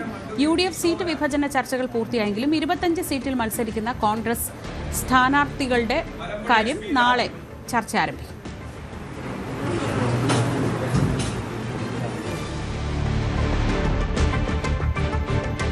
കൊല്ലം DCCക്ക് മുന്നിൽ ബിന്ദു കൃഷ്ണയ്ക്കെതിരെ പോസ്റ്റർ. ബിന്ദു കൃഷ്ണ BJP ഏജന്റാണോ എന്നാണ് പോസ്റ്ററിലെ വാചകം. താമര ചിഹ്നത്തിനൊപ്പം നരേന്ദ്രമോദിയുടെയും ബിന്ദു കൃഷ്ണയുടെയും ചിത്രം വെച്ചുള്ള പോസ്റ്ററും പതിച്ചിട്ടുണ്ട്. കൊല്ലൂർ വിള സീറ്റിലെ സ്ഥാനാർത്ഥി നിർണയത്തെ പരാമർശിച്ചാണ് പോസ്റ്റർ. എന്നാൽ നീക്കം ആസൂത്രിതമാണെന്ന് ബിന്ദു കൃഷ്ണ പ്രതികരിച്ചു. പോസ്റ്റർ എവിടെ നിന്ന് വന്നോ എന്താണോ എന്നതിനെക്കുറിച്ച് എനിക്ക് വ്യക്തമായി അറിയില്ല. അറിയാവുന്ന ഒരു കാര്യമുണ്ട്, കോൺഗ്രസിന്റെ കൊല്ലം കോർപ്പറേഷനിലെ സ്ഥാനാർത്ഥി നിർണയം മുൻപെങ്ങുമില്ലാത്ത രീതിയിൽ ഏറ്റവും തർക്കരഹിതമായി ഏറ്റവും നല്ല രീതിയിൽ ജനങ്ങളിൽ നിന്ന് ഉയർന്നു വന്ന അഭിപ്രായങ്ങൾ പരിഗണിച്ച് നടത്തിക്കൊണ്ടിരിക്കുകയാണ്. ഞാൻ മാത്രമല്ല, DCC പ്രസിഡന്റ് നേതൃത്വത്തിൽ കൊല്ലത്തെ മുതിർന്ന നേതാക്കന്മാർ ഒരുമിച്ചിരുന്നാണ് സ്ഥാനാർത്ഥികളെ നടക്കുന്നത്. എനിക്ക് പ്രത്യേകമായി ആ കാര്യത്തിൽ യാതൊരു പ്രത്യേകമായൊരു പങ്കില്ല. കൂട്ടുത്തരവാദിത്വത്തിന്റെ ഭാഗമായുള്ള പങ്കേ ഉള്ളൂ. പിന്നെ എന്തുകൊണ്ട് ഇത് വരുന്നു എന്ന് വെച്ചാൽ അതിൻ്റെ ഏറ്റവും വലിയ തമാശ എന്ന് പറയുന്നത് ആ ഡിവിഷനിൽ അങ്ങനെ BJPക്ക് കാര്യമായ ഒരു എന്താ പറയുക പങ്കാളിത്തം വലിയ കാര്യമായ രാഷ്ട്രീയ അടിത്തറയുള്ള സ്ഥലമൊന്നുമല്ല. BJP ചിത്രത്തിൽ പോലും ഇല്ല. എന്നിട്ടും BJP ഏജന്റ് എന്നൊക്കെ പറയുന്നത് ആസൂത്രിതമായി എനിക്കെതിരെയുള്ള ഏതോ കോണിൽ നിന്ന്, അത് തീർച്ചയായും രാഷ്ട്രീയ എതിരാളികളായിരിക്കുമെന്ന് ഞാൻ വിശ്വസിക്കുന്നു. കോൺഗ്രസ്സുകാരെ ഒരിക്കലും അത് ചെയ്യില്ല. Born and brought up anti BJP anti CPM ആയിട്ട് പ്രവർത്തിക്കുന്ന ഒരു വ്യക്തി എന്ന നിലയിൽ, ആശയ ദൃഢതയോടുകൂടി പ്രവർത്തിക്കുന്ന ഒരാളെന്ന നിലയിൽ എന്നെ സംബന്ധിച്ചുള്ള ഇത്തരം അപവാദ പ്രചരണങ്ങളോ അല്ലെങ്കിൽ ആരോപണങ്ങളോ അടിസ്ഥാനരഹിതമാണ് എന്നുള്ള ആ ആരോപണങ്ങൾ അടിസ്ഥാനരഹിതമാണ് എന്നുള്ളത് കൊണ്ട് തന്നെ, ചിന്തയിൽ പോലും ഇല്ലാത്തത് കൊണ്ട് തന്നെ ബാധിക്കുന്ന പ്രശ്നങ്ങളല്ല. ബിസിനസ് പാർട്ട്ണർ എന്നൊക്കെ എഴുതി വെച്ചേക്കുന്നത്, ബിസിനസ് പോയിട്ട് ദൈനംദിനം പോകാൻ പോലും നിവൃത്തിയില്ലാത്ത സാധാരണക്കാരിൽ ഒരാളായി എന്നെ തികച്ചും അടിസ്ഥാനരഹിതമായ അത്തരം ആരോപണം ഉന്നയിച്ച് തളർത്താമെന്ന വ്യാമോഹത്തിലായിരിക്കും ഒരിക്കലും നടക്കില്ല. മുസ്ലിം ലീഗിന് വ്യക്തമായ ഭൂരിപക്ഷമുള്ള മേഖലയായതുകൊണ്ടാണ് കോട്ടക്കൽ നഗരസഭ 32-ാം വാർഡിൽ മത്സരിക്കുന്നതെന്ന് ലീഗ് വിമതൻ. സീറ്റ് കോൺഗ്രസിന് നൽകുമെന്ന ധാരണയുള്ളതായി അറിയില്ലെന്ന് മാങ്ങാടൻ അബ്ദുള്ളക്കുട്ടി എന്ന ബൗട്ടി പറയുന്നു. ഇവിടെയും കോൺഗ്രസും ലീഗും തമ്മിലുള്ള ഭിന്നത മുതലെടുക്കാനാണ് CPM-ന്റെ നീക്കം. ലീഗിന് 700ഓളം വോട്ടുള്ള ഒരു വാർഡാണത്. ഒരു 30 വോട്ട് വരും. CPM-ന് ഏകദേശം അവിടെ ഒരു 300 വോട്ട്, 330 വോട്ടോളം അവിടെ ഓൾറെഡി ആയിട്ട് ഈ 15 വർഷമായിട്ട് ആ പാറ്റേൺ നിലനിൽക്കുന്നുണ്ട്. അവിടെ ഞങ്ങളല്ല കയറി വന്നിട്ടുള്ളത്, ഇവരാണ് കയറി വന്നത്. ഇവരാണ് മാറേണ്ടത്. ഞങ്ങളെന്തിനാ മാറേണ്ട ആവശ്യം? ധാരണ അനുസരിച്ച് ഞങ്ങളവർ പറഞ്ഞിട്ടില്ലല്ലോ. ഞങ്ങളെ വാർഡ് കമ്മിറ്റി അവിടെ കോട്ടക്കുളം ഗാന്ധിനഗറിൽ എല്ലാ കമ്മിറ്റികളും സജീവമായി പ്രവർത്തിക്കുന്ന കമ്മിറ്റിയാണ്. ആ കമ്മിറ്റി ഇതുവരെ ഒരു വിവരങ്ങൾ അറിയിച്ചിട്ടില്ല. ഞങ്ങൾക്ക് ഇങ്ങനത്തെ ഒരു അറിവില്ലല്ലോ. ഇതാണ് 32-ാം വാർഡായ ഗാന്ധിനഗറിൽ മത്സരിക്കാൻ മാങ്ങാടൻ അബ്ദുള്ളക്കുട്ടിയുടെ ന്യായീകരണം. പാർട്ടിയുടെ സ്ഥാനാർത്ഥിയല്ല ഇദ്ദേഹമെന്നും മത്സരിച്ചാൽ നടപടിയെടുക്കുമെന്നുമാണ് ലീഗ് നേതൃത്വത്തിന്റെ വിശദീകരണം. അതിനപ്പുറം ഒന്നും പറയാനുമില്ല. എന്നാൽ ലീഗും കോൺഗ്രസും തമ്മിലുള്ള ഭിന്നത എങ്ങനെ മുതലെടുക്കാമെന്നാണ് CPM ആലോചന. പ്രശ്നം 32-ാം വാർഡിൽ മാത്രം ഒതുങ്ങില്ലെന്നും രാഷ്ട്രീയത്തിന് അതീതമായ കൂട്ടുകെട്ടുകൾക്ക് സാധ്യതയുണ്ടെന്നും CPM. ലീഗിനകത്ത് പല വാർഡുകളിലും സ്ഥാനാർത്ഥിത്വവുമായി ബന്ധപ്പെട്ടുകൊണ്ടൊക്കെ വലിയ അസംതൃപ്തി നിലനിൽക്കുന്നുണ്ട്. കോട്ടക്കലിലെ മുസ്ലിം ലീഗിനകത്ത് വിഭാഗീയത, 2 ഭാഗങ്ങളായി ചേർന്നുകൊണ്ടുള്ള വിഭാഗീയത കുറേ കാലമായി കോട്ടക്കലുള്ളതാണ്. ഇതൊക്കെ ഞങ്ങൾക്ക് ഗുണമായി മാറുമെന്നാണ് ഞങ്ങളുടെ പ്രതീക്ഷ. UDF ജില്ലാ നേതൃത്വം അടുത്ത ദിവസം വിളിച്ചു ചേർത്ത യോഗത്തിൽ പ്രതീക്ഷ അർപ്പിച്ചിരിക്കുകയാണ് കോട്ടക്കിലെ കോൺഗ്രസ് പ്രാദേശിക നേതൃത്വം. അതേസമയം പ്രചരണ തിരക്കിലായതിനാൽ പ്രതികരിക്കാനില്ല എന്ന നിലപാടിലാണ് 32-ാം വാർഡിൽ കോൺഗ്രസ് പ്രഖ്യാപിച്ച സ്ഥാനാർത്ഥി മാങ്ങാടൻ മരക്കാരെന്ന ബൗട്ടി. ന്യൂസ് 18 മലപ്പുറം. തെരഞ്ഞെടുപ്പിൽ നേർക്കുനേർ മത്സരം നടത്താൻ LDF-നെയും UDF-നെയും വെല്ലുവിളിച്ച് BJP കാസർഗോഡ് ജില്ലാ അധ്യക്ഷ ML അശ്വിനി. BJPക്ക് ജയസാധ്യതയുള്ള ഇടങ്ങളിൽ LDF-ഉം UDF-ഉം ഒറ്റക്കെട്ടാണ്. തദ്ദേശ തെരഞ്ഞെടുപ്പിൽ BJP സ്ഥാനാർത്ഥികളെ ഭീഷണിപ്പെടുത്തി മത്സരിക്കാൻ കഴിയാത്ത സാഹചര്യം നിലനിൽക്കുന്നതായും അശ്വിനി ആരോപിച്ചു. നിയമസഭാ തെരഞ്ഞെടുപ്പിൽ ഇത്തവണ 3 മണ്ഡലങ്ങളെങ്കിലും പിടിച്ചെടുക്കുമെന്നും അശ്വിനി ന്യൂസ് 18നോട് പറഞ്ഞു. കാസർഗോഡ് ജില്ലയിൽ BJPയെ സംബന്ധിച്ചിടത്തോളം തദ്ദേശ സ്വയംഭര തെരഞ്ഞെടുപ്പ് അത് നിയമസഭാ തെരഞ്ഞെടുപ്പിന് തുല്യമാണ്.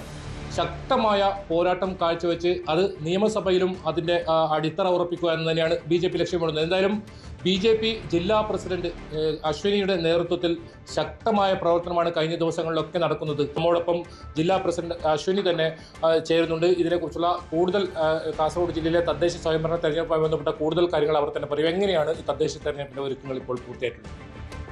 നമ്മൾ കഴിഞ്ഞ 4 മാസമായിട്ടാണ് ലോക്കൽ ബോഡി ഇലക്ഷൻസ് വേണ്ടിയിട്ട് പ്രിപ്പറേഷൻസ് എടുത്തിട്ടുള്ളത്. അപ്പോൾ ഈ 4 മാസമായിട്ട് നമുക്ക് വോട്ടർ ഇൻക്ലൂഷനും ഡാറ്റ കളക്ഷൻസും അതേപോലെ ഡിലീഷൻസും പിന്നെ ഹിയറിംഗ് കൊണ്ടുവരുന്നത്, അങ്ങനെ 4 മാസമായിട്ട് നമ്മളെ പ്രവർത്തകന്മാർ ഈ ഇലക്ഷൻസ് വേണ്ടിയിട്ട് വർക്ക് സ്റ്റാർട്ടാക്കിയിട്ടുണ്ട്. അതേപോലെ നമ്മൾ ഈ പ്രാവശ്യം ഒരു നല്ല വോട്ടും നമ്മൾ ചേർത്തിട്ടുണ്ട് BJPൻ്റെ ഭാഗമായിട്ട്. അപ്പോൾ അതും മുന്നിൽ വെച്ചുകൊണ്ട് ഇപ്പോൾ നമുക്ക് ഒരു വാർഡ് ജയിക്കുന്നുണ്ടെങ്കിൽ നമുക്ക് വോട്ടേഴ്സ് വേണ്ടേ വോട്ട് ചെയ്യാൻ വേണ്ടിയിട്ട്. അപ്പോൾ അത് നന്നായിട്ട് നമ്മൾ വർക്ക് എടുത്തിട്ടുണ്ട്. അതേപോലെ നമുക്ക് അറിയാം ഈ പ്രാവശ്യം നമുക്ക് വോട്ട് ചെയ്യാൻ വേണ്ടിയിട്ട് ആൾക്കാർ റെഡിയാണ് BJPക്ക് വേണ്ടിയിട്ട്. ഇനി ബീഹാറിലേക്ക്. നാളത്തെ ദിവസം വളരെ പ്രധാനപ്പെട്ടതാണ്.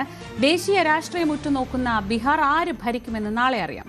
എക്സിറ്റ് പോൾ പ്രവചനങ്ങൾ NDA സഖ്യത്തിന്റെ ആത്മവിശ്വാസം ഇരട്ടിയാക്കിയിട്ടുണ്ട്. എന്നാൽ എക്സിറ്റ് പോൾ അല്ല, യഥാർത്ഥ ഫലം വരുമ്പോൾ കാര്യങ്ങൾ അനുകൂലമാകുമെന്ന പ്രതീക്ഷയിലാണ് ഇന്ത്യ സഖ്യം. റെക്കോർഡ് പോളിംഗ് ആർക്ക് അനുകൂലമാകുമെന്ന ആശങ്കകൾ ഇരു മുന്നണികളിലുമുണ്ട്. RJD സ്ഥാനാർത്ഥികളുമായി കൂടിക്കാഴ്ച നടത്തിയ തേജസ്വി യാദവ് ഭരണഘടനാ വിരുദ്ധ പ്രവർത്തനങ്ങൾ നേരിടാൻ തയ്യാറായിരിക്കണമെന്ന് നിർദ്ദേശം നൽകി. വോട്ടെണ്ണലിനുള്ള എല്ലാ ക്രമീകരണങ്ങളും പൂർത്തിയായി കഴിഞ്ഞു. 46 കേന്ദ്രങ്ങളിലാണ് വോട്ടെണ്ണൽ. രാവിലെ 8 മണിക്ക് വോട്ടെണ്ണൽ തുടങ്ങും.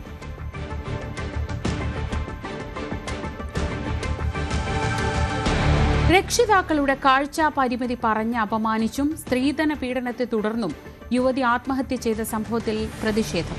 അന്ധരായ രക്ഷിതാക്കളുടെ നേതൃത്വത്തിൽ ആലപ്പുഴ ജില്ലാ പോലീസ് ആസ്ഥാനത്തിന് മുന്നിൽ നടക്കുന്ന പ്രതിഷേധത്തിൽ കാഴ്ച പരിമിതിയുള്ള 50-ലധികം പേരാണ് പങ്കെടുക്കുന്നത്. കഴിഞ്ഞ സെപ്റ്റംബറിലാണ് ആലപ്പുഴ നഗരത്തിലെ കൈചൂണ്ടിയിൽ ഭർത്തൃവീട്ടിൽ രേഷ്മ ആത്മഹത്യ ചെയ്തത്. ഭർത്താവ് ഡിബിനും ഭർത്തൃപിതാവ് ദിലീപ് കുമാറും സംഭവത്തിന് ശേഷം ഒളിവിലാണ്. ആലപ്പുഴ ജില്ലാ പോലീസ് ആസ്ഥാനത്ത് വളരെ ദയനീയമായ ഒരു സമരത്തിനാണ് ഇന്ന് ആ സ്ഥലം വേദിയായിരിക്കുന്നത്. നമുക്കറിയാം, ചേർത്തല കലവൂർ സ്വദേശിയായ 27-കാരി രേഷ്മ ആത്മഹത്യ ചെയ്തിരുന്നു. ആ പെൺകുട്ടി മരണപ്പെട്ടിട്ട് ഇപ്പോൾ 2 മാസം പിന്നിടുന്നു. അച്ഛന്റെയും അമ്മയുടെയും കാഴ്ചാ പരിമിതി അടക്കമുള്ള വിഷയങ്ങൾ ചൂണ്ടിക്കാട്ടി സ്ത്രീധന പീഡനം ഉൾപ്പെടെയുള്ള കാര്യങ്ങൾ കണ്ടെത്തി ആണ് ആ പെൺകുട്ടി, ആ ഒരു പീഡനത്തെ തുടർന്നാണ് ആ പെൺകുട്ടി ആത്മഹത്യ ചെയ്യുന്നത്. പിന്നീട് ആലപ്പുഴ നോർത്ത് പോലീസ് ഗാർഹിക പീഡനത്തിന് കേസ് രജിസ്റ്റർ ചെയ്യുകയും അത് ആലപ്പുഴ ഡിവൈഎസ്പി അന്വേഷിക്കുകയും ചെയ്തു. പക്ഷേ ഇതുവരെ, അതായത് ജില്ലാ കോടതി അടക്കം ജാമ്യം തള്ളിയിട്ടും ഇതുവരെ പ്രതികളായിട്ടുള്ള ഈ കേസിലെ, അതായത് രേഷ്മയുടെ ഭർത്താവും ഒപ്പം തന്നെ ഭർത്തൃപിതാവും അടക്കമുള്ള ആളുകളെ അറസ്റ്റ് ചെയ്യാൻ തയ്യാറാകുന്നില്ല എന്ന് ചൂണ്ടിക്കാട്ടി, ആ കേസിൽ തുടരന്വേഷണം ഉണ്ടാകുന്നില്ല എന്ന് ചൂണ്ടിക്കാട്ടിയാണ് ഈ പാവപ്പെട്ട രക്ഷകർത്താക്കൾ ഇവിടെ ഇങ്ങനെയൊരു സമരത്തിലേക്ക് എത്തിയിരിക്കുന്നത്. 2 പേരും കാഴ്ചാ പരിമിതി ഉള്ളവരാണ് എന്നുള്ളതാണ് ഏറ്റവും സങ്കടകരമായ കാര്യം. വളരെ സങ്കടമുണ്ട് നിങ്ങളുടെ കാര്യത്തിൽ. എന്തായിരിക്കും അമ്മ ഇങ്ങനെ ഒരു അവസ്ഥയിലേക്ക്, ഈ നടു റോട്ടിലേക്ക് കാഴ്ചാ പരിമിതിയുള്ള നിങ്ങൾ സമരത്തിലേക്ക് എത്താനുള്ള ഒരു കാരണമെന്ന് പറയുമോ? ഞങ്ങളുടെ മോളുടെ ദുരൂഹമായ മരണത്തെ തുടർന്നാണ് ഞങ്ങളെ ഇവിടെ വരെ എത്തിച്ചത്. മകൾക്ക് എന്താണ് സംഭവിച്ചത് പറയുന്നത്? അതായത് സെപ്റ്റംബർ 17-ാം തീയതി ഭർതൃഗ്രഹത്തിൽ വെച്ചാണ് എൻ്റെ മോള് മരണപ്പെട്ടതായിട്ട് അറിയാൻ സാധിച്ചിട്ടുള്ളത്. ഞങ്ങൾ നേരിട്ട് അവിടെ തൂങ്ങി മരിച്ച നിലയിലായിരുന്നു. തൂങ്ങി മരിച്ചു എന്ന് പറയുന്നതല്ലാതെ കണ്ടിട്ടില്ല. അത് കണ്ട പരിസരവാസികളില്ല. ആ പരിസരവാസികളിലൊന്നും ഇവിടെയുള്ള അന്വേഷണ ഉദ്യോഗസ്ഥന്മാർ പോയി അന്വേഷണം നടത്തിയിട്ടില്ല എന്നുള്ളതാണ് ഇതുവരെ എനിക്ക് അറിയാൻ കഴിഞ്ഞിട്ടുള്ള കാര്യം. ഏറ്റവും ദയനീയമായിട്ടുള്ള ഒരു കാര്യം അതാണ്. അതായത് ഞങ്ങൾക്ക് നീതി ലഭിക്കുന്നതിന് വേണ്ടി ഞങ്ങളുടെ ജീവിതത്തിൻ്റെ നല്ലൊരു ഭാഗം അവർക്ക് വേണ്ടി ചെലവാക്കി അവസാനം അതിൽ ഫലമില്ലാത്തൊരു ഗതിയിലേക്ക് എത്തിച്ചു.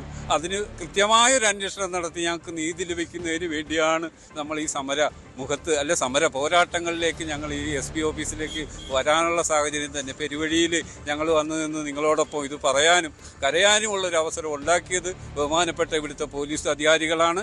അതിനുപരി ഇതിനെല്ലാം കണ്ടു നിൽക്കുന്ന സർക്കാർ പോലും കണ്ണടയ്ക്കുന്നു. കണ്ണ് കാണാൻ വയ്യാത്തവരോട് കണ്ണ് കാണാത്ത ശൈലിയിലുള്ള പെരുമാറ്റമെന്നാണ് എനിക്ക് എന്നെ സംബന്ധിച്ച് പറയാനുള്ളത്. അമ്മ പറഞ്ഞൊരു കാര്യമുണ്ട്, അതായത് ന്യൂസ് 8 ഈ വാർത്ത റിപ്പോർട്ട് ചെയ്യാനായി വീട്ടിലെത്തിയപ്പോൾ അമ്മ പറഞ്ഞൊരു കാര്യമുണ്ട്. അതായത് അമ്മയുടെയും അച്ഛന്റെയും കാഴ്ചാ പരിമിതിയായിരുന്നു അവരുടെ ഏറ്റവും വലിയ പ്രശ്നം, ഭർത്തൃ വീട്ടുകാരുടെ. അതുണ്ടായിരുന്നു. കണ്ണുപൊട്ടിയുടെ മോളെ എന്നൊക്കെ വിളിച്ച് എൻ്റെ മോളെ ആക്ഷേപിക്കുമായിരുന്നു. എൻ്റെ മോൾ അന്നേരം പറഞ്ഞിട്ടുണ്ട്, അത് ദൈവം തന്നതല്ലേ എന്ന് എൻ്റെ മോള് പറഞ്ഞിട്ടുണ്ട്. എനിക്ക് തോന്നുന്നു മകളുടെ കുട്ടിയെ ഉൾപ്പെടെ അവർ ഒളിവിൽ കൊണ്ടുവരികയാണ്, 3 വയസ്സുള്ള കുഞ്ഞിനെ അല്ലേ? എൻ്റെ മോളെ വേരക്കിടാവിന് പോലും കാണാനുള്ള വഴി ഞങ്ങൾക്ക് ഇല്ലാത്തൊരവസ്ഥയിലാണ് ഇപ്പോൾ. ഭർത്താവിന്റെ പേരും വിശദാംശങ്ങളൊന്നും പറയൂ. ഡിബി കുമാർ എന്നാണ് മകന്റെ പേര്. പിന്നെ അമ്മയുടെ പേര് ബിന്ദു എന്നാണ്. അച്ഛന്റെ പേര് ദിലീപ് എന്നാണ്. ഈ അച്ഛന്റെയും മകന്റെയും പേരിലാണ് ഗാർഹിക പീഡനത്തിനടക്കം കേസെടുത്തിട്ടുള്ളത്. അവര് 3 പേരും ഉണ്ട്. 3 പേരും അമ്മയൊക്കെ ചാടിക്കുന്നത് വരെ ഫോണിൽ അവളുടെ റെക്കോർഡിംഗ് ആണ് അവളുടെ.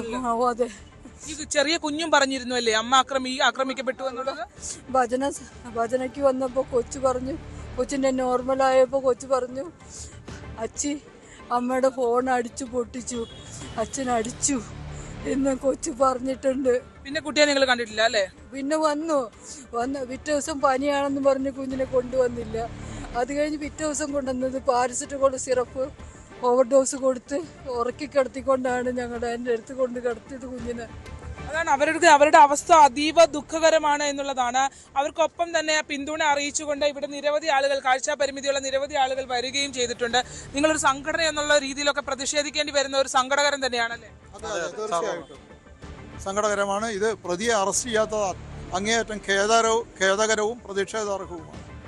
ഇവര് 2 മാസക്കാലത്തിനായി ഇങ്ങനെ കയറി ഇറങ്ങി നടക്കുന്ന ഒരു അവസ്ഥയാണല്ലോ. അതെ, ഞങ്ങൾ മുഖ്യമന്ത്രിക്കും DGPക്കും ഒക്കെ പെറ്റീഷൻ കൊടുത്തിട്ടുണ്ട്. അതിലൊന്നും ഒരു നടപടി ആയിട്ടില്ല. എപ്പോ തൊട്ട് ഇവിടേക്ക് വന്നു ഈ സമരത്തിൽ പങ്കെടുക്കാൻ? എല്ലാവരും ഈ പ്രശ്നങ്ങളുള്ള ആളുകളാണല്ലോ. അപ്പൊ നിങ്ങളുടെ യാത്രയും ഒക്കെ വളരെ കഷ്ടമായിരിക്കും. വളരെ മറ്റു ജില്ലകളിൽ 9:30 ഇപ്പൊ ഞങ്ങൾ എത്തിയതാണ്. എറണാകുളത്ത് നിന്നാണ് ഞാൻ എത്തിയത്. പോലുള്ള ആൾക്കാർ എന്തെങ്കിലും അജിറ്റേഷൻ നടത്തി കഴിഞ്ഞാൽ നോർത്ത് ഇന്ത്യയിലാണെങ്കിൽ മീഡിയ വലിയ പ്രാധാന്യം കൊടുക്കും. പക്ഷേ കേരളത്തിലെ മീഡിയ പലപ്പോഴും ഞങ്ങളോട് ന്യൂസ് 18 തുടക്കം മുതൽ ഈ വാർത്തയിലുണ്ട്. അതുകൊണ്ട് തന്നെ ഈ മാടത്തെ പോലത്തെ മീഡിയ ഇതിന് വലിയ ഒരു പ്രാധാന്യം കൊടുത്തു.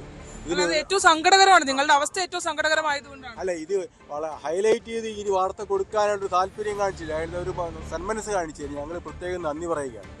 എന്തായാലും ഈ ഒരു നിലവിൽ ഇവർക്കൊരു നീതി കിട്ടാത്തൊരവസ്ഥയുണ്ട്. തുടർന്നുള്ള നിങ്ങളുടെ സമര രീതികളൊക്കെ എന്താണ്? ഇത് സൂചനയാണ് ഇപ്പൊ നടന്നത്. ഇനി ഞങ്ങൾക്ക് സമാധാനപരമായിട്ട് സമരം നടത്തണമെന്ന് ആഗ്രഹിക്കുന്നവരാ. പക്ഷേ സമാധാന ലംഘനം നടത്തണമെന്ന് വെച്ചാൽ അതിന് ബുദ്ധിമുട്ടുള്ളവരല്ല. പരമാവധി ഞങ്ങൾക്ക് രാഷ്ട്രീയമില്ല. ഇതെന്തെങ്കിലും ഇതിന് വഴിയുണ്ടാക്കുക, ഇല്ലെങ്കിൽ ശക്തമായ സമരം നടത്തും. ഇതിന് മറ്റുള്ളവരെയും കൂടെ ഞങ്ങൾ കൂട്ടുപിടിച്ച് കേരളം മൊത്തം ശക്തമായ സമരത്തിലേക്ക് പോകാൻ ഞങ്ങൾ നിർബന്ധിതരാകുകയാണ്. അത് ഞങ്ങളുടെ ദുഃഖം കൊണ്ടാണ്. ഇതിന് അറുതി വന്നില്ലെങ്കിൽ ശക്തമായ സമരം നടത്തേണ്ടി വരും. ഞങ്ങൾ സമാധാനം തന്നെ കാംക്ഷികളാണ്. എങ്കിലും അതും ലംഘിക്കേണ്ടി വരുന്നൊരവസ്ഥയിലേക്ക് ഞങ്ങൾ പോകും എന്നാണ് എൻ്റെ. ആ രക്ഷകർത്താക്കൾക്ക് ഉണ്ടായൊരു സാഹചര്യം മറ്റാർക്കും ഉണ്ടാവരുത് എന്നുള്ളതാണ് അവർ പറയുന്നത്. അതുകൊണ്ട് തന്നെയാണ് എറണാകുളത്തു നിന്നും അവിടെ നിന്നൊക്കെ വളരെ കഷ്ടപ്പെട്ടാണ് ഇവർ ഈ SP ഓഫീസിന് മുന്നിലേക്ക് ഇത്തരമൊരു പ്രതിഷേധ പരിപാടികളിലേക്ക് വരേണ്ടി വരുന്നത്. മാത്രമല്ല, മകൾ നഷ്ടപ്പെട്ടിട്ട് മാസങ്ങൾ മാത്രം പിന്നിടുന്ന രക്ഷകർത്താക്കളാണ് ഇങ്ങനെ തെരുവിൽ സമരത്തിലിരിക്കേണ്ട ഒരു അവസ്ഥയിലേക്ക് ജില്ലാ പോലീസ് ആസ്ഥാനത്തേക്ക് എത്തേണ്ടി വരുന്നത്. പോലീസ് അക്കാര്യത്തിൽ എന്തുകൊണ്ടാണ് ഇത്തരത്തിലൊരു വിട്ടുവീഴ്ച ചെയ്യുന്നത് എന്നുള്ളത് ചോദ്യചിഹ്നമായി ഉയർന്നു നിൽക്കുന്നു. FIR അടക്കം ഗാർഹിക പീഡനത്തിന് രജിസ്റ്റർ ചെയ്തൊരു കേസിലാണ് പ്രതികൾ 2 മാസക്കാലമായി അവരെ പിടിക്കാനാകില്ല എന്നുള്ളൊരു നിലപാടെടുത്തുകൊണ്ട് പോലീസ് നിൽക്കുന്നത്. എന്തായാലും അതീവ ദയനീയമായ കാഴ്ചയാണ് ആലപ്പുഴ ജില്ലാ പോലീസ് ആസ്ഥാനത്ത് നമുക്ക് കാണാനാകുന്നത്.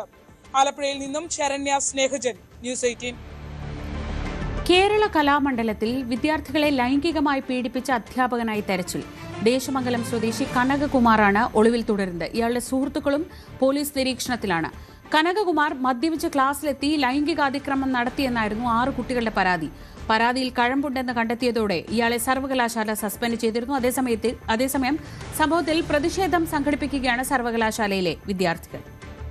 ഇവിടെ കലാമണ്ഡലത്തിൽ കുറച്ചധികം കാലങ്ങളായിട്ട് തന്നെ വിദ്യാർത്ഥികൾ പല അധ്യാപകരിൽ നിന്നും, എല്ലാവരും എന്ന് പറയുന്നില്ല, എന്നാൽ ഒരു വിഭാഗം അധ്യാപകരിൽ നിന്നും പല രീതിയിലുള്ള ചൂഷണങ്ങൾ, മാനസികമായും ശാരീരികമായും, അവരുടെ എക്സാംസിൽ അവരെന്നെ തോൽപ്പിക്കും, അല്ലെങ്കിൽ വീട്ടിൽ വിളിച്ച് അവരെന്നെ കുറ്റം പറയും, അങ്ങനെയുള്ള ഭീഷണികളിൽ നിന്നും, അങ്ങനെ ഒരുപാട് കാര്യങ്ങളിൽ നിന്നും അവരെന്നെ ഭീഷണിപ്പെടുത്തിക്കൊണ്ടിരിക്കുകയാണ് അധ്യാപകർ. അപ്പം അതിൽ നിന്നും ഇവരെന്നെ മോചിപ്പിക്കുക, അല്ലെങ്കിൽ അവരെ പ്രൊട്ടക്ട് ചെയ്യുക എന്ന രീതിയിൽ ആണ് നമ്മൾ ഇങ്ങനെ ഒരു പ്രതിഷേധമായിട്ട് മുന്നോട്ട് വരുന്നത്. ഇപ്പോഴാണ് ഒരു വിഭാഗം കുട്ടികൾ അവരുടെ പ്രതിഷേധം ഒരു കംപ്ലൈൻറ്റ് എന്ന രീതിയിൽ ഒരു അധ്യാപകനെതിരെ നൽകിയിട്ടുള്ളത്. അങ്ങനെയുള്ള എല്ലാ അധ്യാപകർക്കെതിരെയുള്ള പ്രതിഷേധമായി വിദ്യാർത്ഥി യൂണിയൻ കലാമണ്ഡലത്തിൽ ഒരു പ്രതിഷേധ യജ്ഞം പോലെ നടത്തുകയാണ്. കഥകളി നടീനടന്മാരുടെ കണ്ണിന് ചുവന്ന നിറം നൽകുന്നത് എങ്ങനെ? ഇത് എങ്ങനെയാണെന്ന് ചിത്രീകരിച്ചൊരു വീഡിയോ ഇപ്പോൾ വൈറലാണ്. കാണാം നമുക്ക് കണ്ണിലെ ആ ചുവപ്പിന്റെ രഹസ്യം.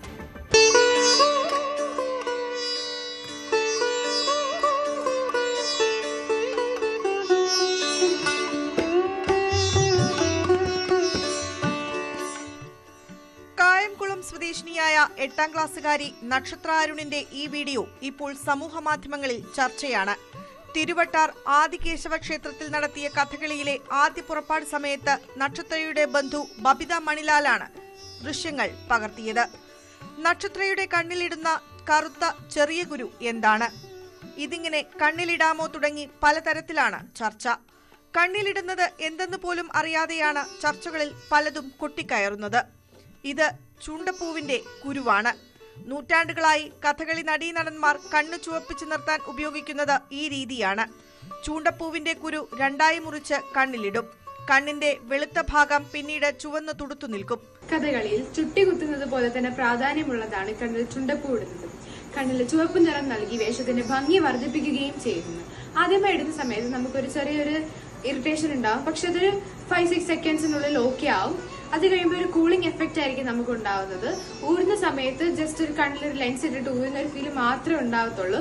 വർഷങ്ങളായിട്ട് ഇത് കഥകളി ആർട്ടിസ്റ്റ് ഉപയോഗിച്ച് വരുന്നതാണ്. കായംകുളം സ്വദേശിനികളായ അരുൺ ബിജുദ ദമ്പതികളുടെ മകളായ നക്ഷത്ര കലാമണ്ഡലം പത്തനാപുരം ബിജുവിന്റെ കീഴിലാണ് കഥകളി പഠിക്കുന്നത്.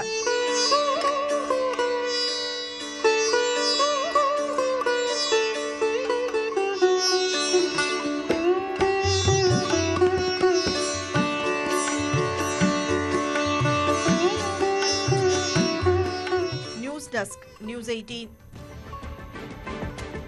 ഇന്നത്തെ സ്വർണം വെള്ളി നിരക്കുകൾ നോക്കാം. കവിത ഗോൾഡ് ആൻഡ് ഡയമണ്ട്സ് ഇന്നത്തെ സ്വർണം വെള്ളി നിരക്കുകൾ നിങ്ങൾക്കായി സമർപ്പിക്കുന്നത് Kavitha gold and diamonds, the versatile jewellery.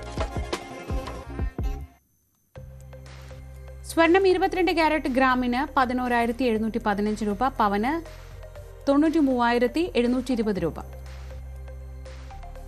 18 carrot ഗ്രാമിന് 9,680 രൂപ, പവന് 77,440 രൂപ. വെള്ളി ഗ്രാമിന് 175 രൂപ, കിലോഗ്രാമിന് 1,75,000 രൂപ. കവിത ഗോൾഡ് ആൻഡ് ഡയമണ്ട്സ് ഇന്നത്തെ സ്വർണം വെള്ളി നിരക്കുകൾ നിങ്ങൾക്കായി സമർപ്പിച്ചത് Kavitha gold and diamonds, the versatile jewellery. പകൽ വാർത്ത പൂർണ്ണമാവുന്നു. ഇനി സ്പോട്ട് ലൈവ് കാണാം. ടോം കുര്യാക്കോസ് ചേരും.